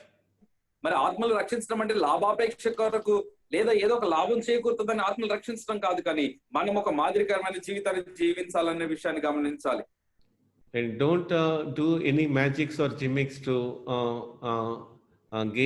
gain the believers or to fill your churches. మీ సంఘాలు నింపుకోవడానికి, ప్రజలను రాబట్టుకోవడానికి మరి నానా రకమైన గారడీలు లేకపోతే ఏదో మభ్యపెట్టేటువంటి పనులు మనం చేయకూడదు. So when you show the model of Jesus to the world, automatically people will be attracted. క్రీస్తు యొక్క మాదిరిని మన జీవితాల్లో మనం లోకానికి చూపించగలిగితే లోకము దేవుని వైపు ఆకర్షించబడుతుంది, అనేకులు దేవుని తట్టు తిరుగుతారు. Hallelujah. So the fifth one is the second coming church. మరి ఐదవ మాట ఏంటంటే రెండవసారి వస్తున్నటువంటి సంఘము. So verse 10 we can see in 1 Thessalonians chapter 1 verse 10. మొదటి అధ్యాయం 10వ వచనం చూస్తున్నాం. మీ యొద్ద మాకెట్టి ప్రవేశము కలిగినో అక్కడ జనులు మమ్మల్ని గురించి తెలియజెప్పుతున్నారు, మరియు మీరు విగ్రహములను విడిచిపెట్టి జీవము గల వాడును సత్యవంతునకు దేవునికి దాసులగుటకు దేవుడు మృతుల నుండి లేపిన యేసు అనగా రాబో ఉగ్రత నుండి మనల్ని తప్పించుచున్న మన ఆయన కుమారుడైన యేసు పరలోకం నుండి వచ్చునని ఎదురు చూచుటకును మీరు ఎలాగూ దేవుని వైపునకు తిరిగిరో ఆ సంగతి వారే తెలియజేయుచున్నారు. So this Thessalonian church turned from idols to serve God and to wait for his son from heaven. మరి వీరు ఇక్కడ తెస్సలోనికైన సంఘము విగ్రహారాధనను విడిచిపెట్టి రెండోసారి రాబోతున్నటువంటి దేవుని కుమారుడైనటువంటి యేసుక్రీస్తు కొరకు ఎదురు చూస్తున్నారనే మాట మనం చూస్తున్నాం. Jesus promised he would come back and gather the faithful to be with him forever. మరి యేసుప్రభువు వాగ్దానం చేశారు, ఆయన తిరిగి వచ్చి ఆయన కొరకు నమ్మకంగా విశ్వాసంతో జీవించిన వారిని ఆయన తీసుకొని వెళ్ళడానికి నేను వస్తాను అనే మాట వాగ్దానం ప్రభు ఇచ్చాడు. So consequently, the idol church will await his return. మరి అందుని గురించి నిశ్చయంగా మరి ఎత్తబడేటువంటి సంఘం ఆయన కొరకు ఎదురు చూస్తూ ఉంటుంది. Did you know that many churches are not waiting for Christ's return? మీ అందరికి తెలుసా అండి, చాలా సంఘాలు దేవుని రాకడ కొరకు ఎదురు చూడడం లేదు. Peter said that in 2 Peter chapter 3 verse 3 to 4. పేతురు 2వ పత్రిక 3వ అధ్యాయం 3వ వచనంలో పేతురు భక్తుడు ఇలా రాస్తున్నాడు. చదవండి. 2 Peter chapter 3. అంత్య దినములలో అపహాసకులు అపహసించుతూ వచ్చి తమ స్వకీయ దురాలోచన నడుచుకొనుచు ఆయన రాకడని గురించిన వాగ్దానం ఏమైను పితరులు నిద్రించినది మొదలుకొని సమస్తమును సృష్టి ఆరంభమున్నట్టే నిలిచి ఉన్నదే అని చెప్పుదురని మొదట మీరు తెలుసుకొనవలెను. So there are people today who claim to be Christians, who claim to be pastors, who claim to be great evangelists or international preachers, but they don't ever talk about the Christ return. మరి ఈ రోజు చూసినట్లయితే చాలా మంది తాము క్రైస్తవులు చెప్పుకునే వాళ్ళు, అంతర్జాతీయ ప్రసంగికులు చెప్పుకునే వాళ్ళు, గొప్ప సువార్తికులము, దేవుని ప్రజలము, దేవుని సేవకులమని చెప్పుకునేటువంటి అనేక మంది దేవుని రెండవ రాకడ గురించి అసలు మాట్లాడరనే విషయాన్ని మీరు గుర్తించాలి. So maybe it's very unfortunate for the congregation that he does if he doesn't speak about the Christ return. మరి ఏదైనా సేవకుడు మరి ఈ రెండవ రాకడ గురించి గనక మాట్లాడకపోతే ఆ సంఘము, ఆ సమూహము చాలా దురదృష్టవంతులు అనే మాటను మనం అర్థం చేసుకోవాలి. Every church that is truly committed to being what God wants it to be must be aware of that Jesus is coming. మరి యేసు చెప్పినట్లుగా జీవించేటువంటి ప్రతి సంఘము, అలా జీవించడానికి ప్రయత్నపడే ప్రతి సంఘములో కూడా దేవుని రెండవ రాకడ గురించినటువంటి మాటలు ఆ సంఘంలో వినిపించబడాలి. See, the last recorded words of Jesus in Revelation chapter 22 verse 12, it says, "Behold, I come quickly." ఇక్కడ మనం చూసినట్లయితే ప్రభు వారి యొక్క చివరి మాటల్లో మనం చూసినట్లయితే ప్రకటన గ్రంథం 22వ అధ్యాయం 12వ వచనంలో రాయబడింది, ఇదిగో నేను త్వరగా వచ్చుచున్నాను అనే మాటను ప్రభు అక్కడ చెప్తూ ఉన్నాడు. And my reward is with me to give every man according as his work shall be. వాని క్రియల చొప్పున ప్రతి వానికి ఇచ్చటకు నేను సిద్ధపరిచిన జీతం నా యొద్ద ఉన్నది అని ప్రభు చెప్తూ ఉన్నాడు. The only way you can prove your love is to serve him with your whole heart. మనము మన ప్రేమను దేవునికి ఎలా వ్యక్తం చేయొచ్చు అంటే మనము ఆయనను హృదయపూర్వకంగా ఆరాధించడం ద్వారా, సేవించడం ద్వారా మన ప్రేమను దేవునికి వ్యక్తం చేయవచ్చు. Then in return you will receive a great reward from God. తిరిగి దేవుని దగ్గర నుండి గొప్ప బహుమానాన్ని దీనికి మనం పొందుకుంటాం. According to Revelation chapter 4 verse 10 says, "We will cast our crowns, which are very much symbolic of rewards, at his feet."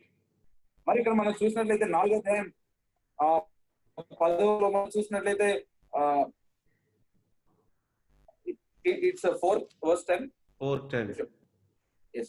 24 పెద్దలు సింహాసనం మందు ఆసీనులైన వారిని చూచి ఎదుట సాగిలపడి యుగయుగములు జీవించుచున్న వానికి నమస్కారము చేయొచ్చు. ప్రభువా మా దేవ, నీవు సమస్తమును సృష్టించితివి, నీ చిత్తమును బట్టి అవి ఉండెను, దానిని బట్టి సృష్టింపబడెను గనుక నీవే మహిమ ఘనత ప్రభావములు పొంద నర్హుడు అని చెప్పుచు తమ కిరీటములను ఆ సింహాసనం ఎదుట వేసిరి. So they kept their crowns at his feet. మరి ఇక్కడ మనం చూసినట్లయితే వారికి ఉంచబడినటువంటి కిరీటములు తీసి ప్రభు వారి పాదముల దగ్గర పెట్టినట్లుగా మనం చూస్తున్నాం.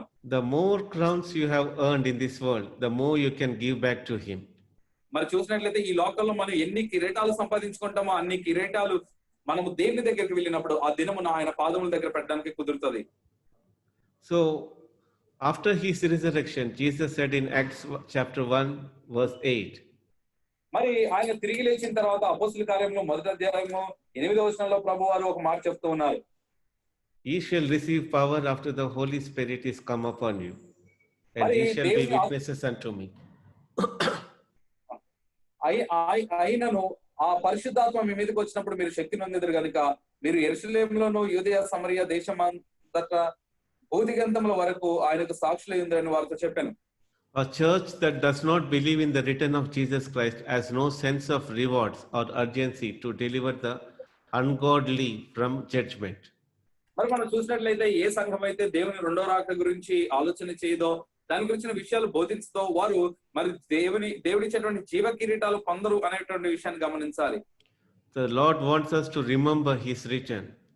మరి యేసు ప్రభువారు ఆయన తిరిగి వస్తాడన్న విషయాన్ని మనం గుర్తు పెట్టుకోవాలని ఆయన ఆశిస్తూ ఉన్నాడు. So in every church, we need to talk about this. We need to get aware of the second coming to all our believers.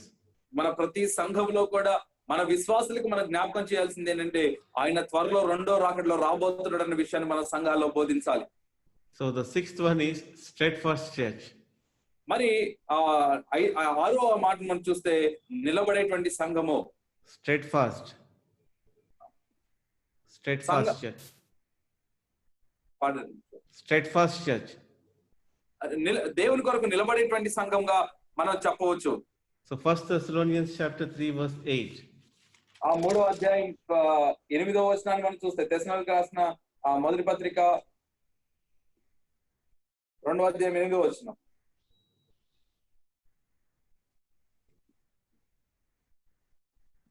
But now we live if ye stand fast in the Lord. మీరు మాకు బహు ప్రియులై ఉంటిరి గనుక మీ యందు విశేషాపేక్ష గలవారమై దేవుని సువార్త మాత్రం గాక మా ప్రాణములు కూడా మీకు ఇచ్చు సిద్ధపడి ఉంటిమి. Chapter 3 verse 8.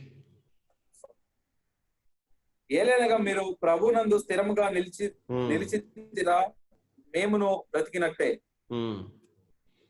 So standing fast in the Lord means two things is there. దేవుని కొరకు స్థిరంగా నిలబడటం అంటే రెండు విషయాలు ఉన్నాయి. Not wavering doctrinally and maintaining a steadfast love. మరి మనము అది సిద్ధాంతం మధ్యలో ఊగుతూ ఉండడం కాదు. Maintaining a steadfast love. మనము ఒక స్థిరమైన ప్రేమను కలిగి ఉండాలి. So these two things we can see in the steadfast love. ఈ యొక్క స్థిరమైనటువంటి ప్రేమలో ఈ రెండు విషయాలు మనం చూస్తూ ఉన్నాం. A person can stand fast doctrinally but dry up spiritually. మరి ఇక్కడ చూసినట్టయితే చాలా మంది విశ్వాసులు ఎలా ఉంటారంటే సిద్ధాంతపరంగా నమ్మకంగా ఉంటారు కానీ మరి దేవుని ఆత్మ సంబంధమైన విషయాల్లో వాళ్ళు తగ్గిపోతూ ఉంటారు, లేకపోతే పడిపోయిన పరిస్థితి కనబడతా ఉంటది. They dry up spiritually. వారు ఆత్మీయంగా ఎండిపోయిన పరిస్థితుల్లో వారు ఉంటారు. That's why a Christian needs to stand fast in terms of love. కాబట్టి ప్రేమలో నిలబడేటువంటి అనుభవం క్రైస్తవుడు కలిగి ఉండాలి. Unfortunately, the church at Ephesus did not stand up. మరి దురదృష్టవశాత్తు ఎఫెస్ లో ఉన్నటువంటి సంఘము ప్రేమ లేనటువంటి సంఘంగా ఆ విషయంలో పడిపోయినటువంటి సంఘంగా మనకి కనబడుతుంది. So the Ephesians were correct doctrinally, but they failed to have the ingredient of love in their church. మరి చూసినట్టయితే ఎఫెస్ లో ఉన్నటువంటి సంఘము సిద్ధాంతపరంగా చక్కగా నిలబడినటువంటి అనుభవం ఉన్నప్పటికీ ప్రేమ విషయంలో పడిపోయినటువంటి ఎండిపోయినటువంటి అనుభవాన్ని ఆ సంఘంలో మనం చూస్తూ ఉన్నాం. When you stand firm on the word of God, commitment of love to one another, you have got a strong stand of the church. మనము దేవుని వాక్యంలో స్థిరంగా ఉంటూ ఒకరినొకరు ప్రేమించుకునే విషయంలో కూడా మనం స్థిరంగా ఉన్నప్పుడు దేవుని కృపను మనం నిశ్చయంగా పొందుకుంటాం. The Thessalonian church stood firmly on the word of God. మరి దేవుని వాక్యమందు ఈ తెస్సలోని సంఘము నిలిచి ఉన్నట్టుగా మనం చూస్తూ ఉన్నాం. So they were very much strong in very much strong in the word of God. వారు దేవుని వాక్యంలో చాలా బలమైనటువంటి వారిగా ఉన్నారని మనం చూస్తూ ఉన్నాం. So we need to understand how our church was standing in the word. మరి ఈ లోకంలో సంఘము ఏ రీతిగా మన సంఘము లోకంలో ఏ రీతిగా నిలబడి ఉంది అనే విషయాన్ని మనం గమనించాలి. We need to train up our churches to stand in the steadfast love of God. కాబట్టి దేవుని ప్రేమయందు స్థిరంగా నిలిచినట్లుగా మన సంఘాన్ని మనం తయారు చేయవలసినటువంటి వారిగా నేర్పించవలసిన వారిగా ఉన్నాం. The steadfast love of God never ever ceases. మరి దేవుని యొక్క ప్రేమ ఎప్పుడు కూడా మనం విడిచిపెట్టదు అనే విషయాన్ని గమనించాలి. Paul did not need to say much about the quality of their love because they were faithfully putting into practice. మరి పౌలు భక్తుడు తెస్సలోనికలో ఉన్నటువంటి సంఘం యొక్క ప్రేమను గురించి ఎక్కువగా మాట్లాడలేదు. ఎందుకంటే ఆ ప్రేమించేటువంటి విషయాలు వారు చాలా నమ్మకంగా ఉన్నారు. ఆ పనిని వారు నమ్మకంగా చేస్తూ ఉన్నారు కనుక. So they are practicing their love in their life. మరి వారి జీవితాల్లో ఈ ప్రేమను వారు అభ్యసిస్తూ ఉన్నారు. ఆ ప్రేమించేటువంటి దాన్ని చేస్తూ ఉన్నారు వారు. They are not practicing the worldly love, but they are practicing the God's love. వారు లోక సంబంధమైన ప్రేమను అభ్యసించడం లేదు, కానీ దేవుని ప్రేమను వారు అభ్యసిస్తూ ఉన్నారు. So my pastors and believe we need to have the God's love in our life, and we need to show the God's love to our believers. కాబట్టి మనం మన జీవితాల్లో దేవుని ప్రేమను కలిగి ఉండాలి. దేవుని ప్రేమని మరి మన సంఘానికి మనం చూపించాలి. So the last one we see is a submissive church. మరి ఆ యొక్క ఏడవ మాట మనం చూస్తే లోబడేటువంటి సంఘం. A submissive church. ఇది లోబడేటువంటి సంఘం. The final principle is not as obvious as others. In no other testament epistle did Paul make as many qualified as these commands as he did in this one. మరి ఈ మాట చెప్పినట్లుగా మరి ఎక్కడ కూడా పౌలు ఇంత బలంగా ఈ మాట చెప్పడం మనం చూడము. When Paul wrote to the Corinthians, he repeatedly had to defend his instructions to the church. మరి ఈ కొరింథీ సంఘానికి రాసినప్పుడు ఆయన బలంగా ఈ మాటలు రాయడం కూడా మనం చూస్తాం. Paul did not have to mention these things for this Thessalonian church because this Thessalonian church is already a submissive church. కొరింథీయులకు రాసేటప్పుడు ఈ మాటను బలంగా రాసినప్పటికీ తెస్సలోనికలకు రాసేటప్పుడు మాత్రం ఈ మాటని గురించి ఆయన అంత బలంగా ఏమి రాయలేదు. కారణం ఏంటంటే వారు అప్పటికే ఇది అనుసరించే దాంట్లో చాలా బలంగా ఉన్నారు, నమ్మకంగా ఉన్నారన్న విషయాన్ని గమనించాలి. See, this church is always practicing goodness, always practices rejoice, and they are always practices praying in that church. మరి మంచితనమును, తర్వాత దేవుని స్తుతించడాన్ని, తర్వాత నమ్మకంగా దేవుని కొరకు జీవించడం అనేటువంటి వాటిని వీరు అభ్యసిస్తూ ఉన్నారు ఈ తెస్సలోనికల సంఘం. They always pray without ceasing and rejoice evermore, for this is the will of God. వారు ఎడతెగక మరి ప్రేమించుతూ దేవుని చిత్తాన్ని జరిగించేటువంటి సంఘంగా ఈ సంఘం ఉండడం మనం చూస్తూ ఉన్నాం. And Paul did not need to give a detailed explanation of his instructions to the Thessalonians because they obviously were submissive to the church. కాబట్టి ఈ తెస్సలోనికీయులకు ఈ యొక్క లోబడేటువంటి విషయాన్ని గురించి పెద్దగా లోతుగా ఏం రాయలేదు. ఎందుకంటే వారు అప్పటికే లోబడేటువంటి అనుభవంలో లోతుగా ఉన్నారు. So he did not have to defend he did not have to defend himself. కాబట్టి తను రక్షించుకునేటువంటి పనిని అతను చేయాల్సిన అవసరం లేదు. So see, imagine a preacher getting up on Sunday morning and saying, today I'm going to preach about the 1 Thessalonians chapter 5 verse 16 says, rejoice evermore. మరి ఇక్కడ మీరు ఊహించుకోండి, ఏదైనా సేవకుడు కనుక లేచి నిలబడి మరి మొదటి తెస్సలోనిక పత్రిక 1వ అధ్యాయం 16వ వచనాల నుండి మీరు మరలా ఆనందించండి అని చెప్పే దాని గురించి బోధిస్తున్నాడు అనుకుందాం. Then he says, rejoice evermore. Now let us pray. Next week we are going to look at verse 17. If Paul said to the Corinthians, pray without ceasing, it would have taken him 3 chapters to prove why. మరి 17వ వచనాన్ని కనుక వచ్చే వారం మనం ధ్యానం చేద్దాం. మరి ఎడతెగక ప్రార్థన చేయడం గురించి వచ్చే వారం మనం నేర్చుకుందాం అని ఆ 3 అధ్యాయాలు అది ఎందుకొరకు ఈ మాట అనే దాన్ని ఎక్స్ప్లెయిన్ చేయడం కోసం ఈ 3 అధ్యాయాలు వాడాడని మనం అనుకుందాం. So these 3 chapters, it is very horrible for him to explain because no person or no church cannot practice this kind of practices. ఎందుకంటే మీరు ఈ మాటలు కనుక ఒక సేవకుడు కనుక బోధిస్తే ఏ సంఘానికైనా కూడా చాలా కష్టంగా అనిపిస్తుంది, ఆ బోధ నచ్చదు. ఎందుకంటే ఇవన్నీ కూడా తమ వ్యక్తిగత జీవితాల్లో చేయడానికి చాలా కష్టంగా అనిపిస్తుంది. None of the other they may fall off in this either anyone. మరి వీటిలో ఏ ఒక్కటి కూడా అనుసరించడానికి వారు ఇష్టపడరు, వారి జీవితాల్లో వారు కలిగి ఉండరు. That's why this Thessalonian church has very much submissive in doing all these things in their church. కాబట్టి ఈ తెస్సలోనికే సంఘం అయితే వీటన్నిటిని చేయుట యందు లోబడేటువంటి అనుభవం, అప్పగించుకున్నటువంటి అనుభవంలో వీరు జీవిస్తూ ఉన్నారు. These Thessalonians unconditionally submitted to the word of God. దేవుని వాక్యానికి వీరు ఎంతగా లోబడ్డారంటే పరిమితులకు మించి అవధులు లేకుండా వారు దేవుని వాక్యానికి లోబడ్డారు. అంటే అన్ని విషయాల వారు లోబడ్డారు. The primary purpose of a pastor and the primary role of a pastor is to teach his people to submit to the scriptures. కాబట్టి మరి సేవకుడి యొక్క ప్రాథమికమైనటువంటి యొక్క ఉద్దేశం లేకపోతే వారి యొక్క బాధ్యత ఏంటంటే సంఘాన్ని వాక్యానికి లోబడినట్లుగా, వాక్యానికి విధేయత చూపినట్లుగా మరి విశ్వాసాలను తయారు చేయాలి. If a pastor preaches on topics that are purely his own ideas without any biblical content, మరి ఒకవేళ గనక సేవకుడు మరి వాక్యంలో లేకుండా తన సొంత ఉద్దేశాలను బోధిస్తూ ఉన్నట్లయితే a church will never be trained to accept the word of God. ఎప్పుడు కూడా ఆ సంఘము మరి వాక్యాన్ని అంగీకరించదు. ఎందుకంటే అతడు ఎప్పుడు వాక్యం చెప్పడు, ఎప్పుడు లోక సంబంధమైనటువంటి సొంత ఆలోచనలు చెప్తా ఉంటాడు కనుక వాక్యానికి లోబడడం ఆ సంఘం ఇక నేర్చుకోదు. And even nowadays the believers are habituated to hear such kind of fairy tales in the కాబట్టి ఈ church. రోజు సంఘం కూడా ఇలాంటి కల్పనా కథలు వినడానికి బాగా ఇష్టపడుతున్నారు, వాటికి అలవాటు పడిపోయినారు ఈనాటి సంఘం. So even pastors, they are taking that role to teach them these fairy tales, and they are making them very happy and joy. కాబట్టి ఈనాడు సేవకులు కూడా ఏం చేస్తున్నారంటే విశ్వాసులకు ఇలాంటి కథలు చెప్పడానికి ఇష్టపడుతున్నారు, అవే నేర్చుకుంటున్నారు, అవే బోధిస్తున్నారు, ప్రజలను ఆనందింపజేయడానికి ప్రయత్నం చేస్తున్నారు.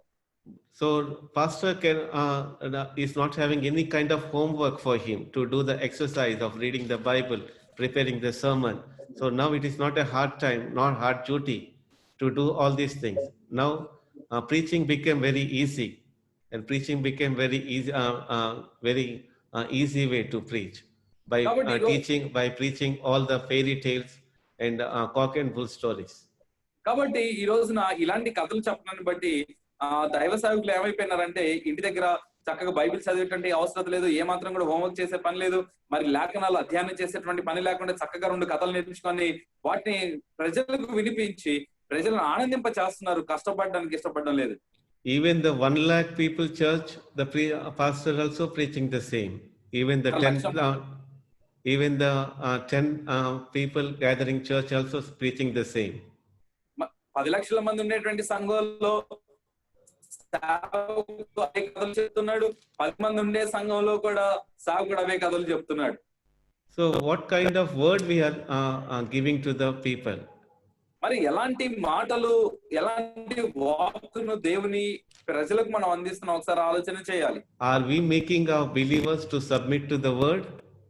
మనము దేవుని వాక్యానికి లోబడడానికి మన విశ్వాసులకు మనం నేర్పిస్తూ ఉన్నామా? Are we making our believers to submit to the scripture? మరి దేవుని లేఖనాలకు లోబడడం మన విశ్వాసులకు మనం నేర్పిస్తూ ఉన్నామా? You know the Berea church, they are submitted to the scriptures. మరి బెరియా సంఘాన్ని మనం చూసినట్లయితే వారు దేవుని వాక్యానికి లోబడ్డారంట. So because they submitted to the scriptures, when the pastor was preaching the sermon or preaching, so they are verifying the books and verifying the Bible whether he is preaching right or not.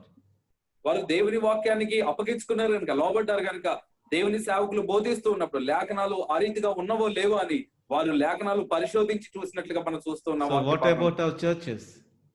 మరి మన సంఘాల పరిస్థితి ఏంటి ఈ రోజున? So are they verifying like that?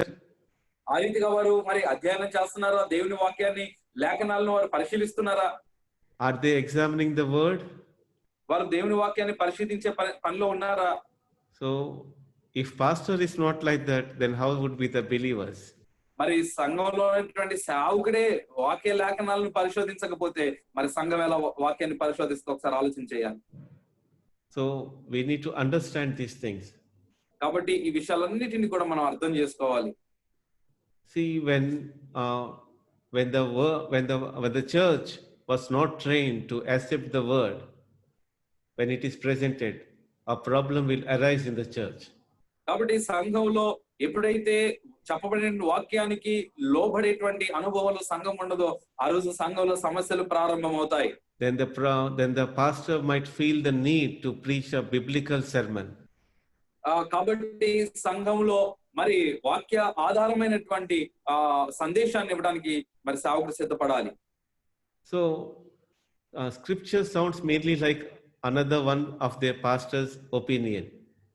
మరి ఇది దేవుని వాక్యాలు అంటే దేవుని సందేశం లేకపోతే వాక్యాధారమైనటువంటి సందేశం ఎలా ఉంటుందంటే ఇది దేవుని సేవకుడి ఉద్దేశం కాదు, ఇది వేరు అన్నట్లుగా ప్రజలకు వినిపిస్తా ఉంటది. So the biblical pastor leads his church to willingly receive and obeying to the word. కాబట్టి వాక్యాధారంగా మరి దేవుని వాక్యానికి లోబడినట్లుగా సంఘాన్ని సిద్ధం చేస్తారు. So my dear brothers, we need to understand how to lead our church by presenting a pure word of God to the believers. కాబట్టి మరి సత్యమైనటువంటి నిజమైనటువంటి దేవుని వాక్యానికి దేవుని సంఘాన్ని లోబడినట్లుగా అట్లాంటి వాక్యాన్ని అందిస్తూ దేవుని వాక్యానికి లోబడినట్లుగా సంఘాన్ని మనం సిద్ధపాటు చేయాలి. ఇంతవరకు మనం వాక్యాన్ని సరిగ్గా మనం వారికి సరైన రీతిలో మనం బోధించకపోయినా లేదా ఇంతవరకు మనం వాక్యాన్ని నేర్పించకపోయినా ఈ మిక్క మీదటి నుంచి అయినా చివరి దినాల్లో భయంకరమైనటువంటి దినాల్లో మరి దేవుని రాకడ సమీపంగా ఉన్నటువంటి దినాల్లో ఇప్పటికైనా సరే మనం మేల్కొని మనం మన సంఘాలకి వాక్యాన్ని బోధిద్దాం. ఈ కట్టు కథలు, కల్పన కథలు, మరి చిన్నపాటి కథలు ఇవన్నీ కూడా మానేసి వాక్యంలో ఉన్నదాన్ని ఉన్నట్టుగా మన వాక్యాన్ని వాళ్ళకి బోధిస్తే, వాక్యాన్ని వాళ్ళకి నేర్పిస్తే వాక్యానుసారంగా వాళ్ళు జీవిస్తారు, వాక్యానికి వాళ్ళు లోబడి ఉంటారు. తద్వారా రేపు రాకడలో కూడా వాళ్ళు ఎత్తబడడానికి అవకాశం ఉంటుంది. ఎందుకంటే వాక్యపు లోతుల్లో మనం ఎదిగింప చేయాలి మన సంఘం ఉన్నటువంటి విశ్వాసులు. కనుక ఆ రకంగా చేసి మనం తెస్సలోనికా సంఘం ఏ రకంగా అయితే మరి అభివృద్ధి చెందిందో, తెస్సలోనికా సంఘం ఏ రకంగా అయితే దేవుని దృష్టిలో మరి అది అంగీకరించబడిందో ఆ రీతిగా మన సంఘాలకు కూడా దేవుని దృష్టిలో అంగీకరించబడే రీతిగా ఉండాలని ఆశిస్తూ అట్టి కృప పరిశుద్ధాత్మ దేవుడు మన సంఘాలకి మన సేవకులకి అందరికీ కూడా అనుగ్రహించును గాక. ఆమేన్.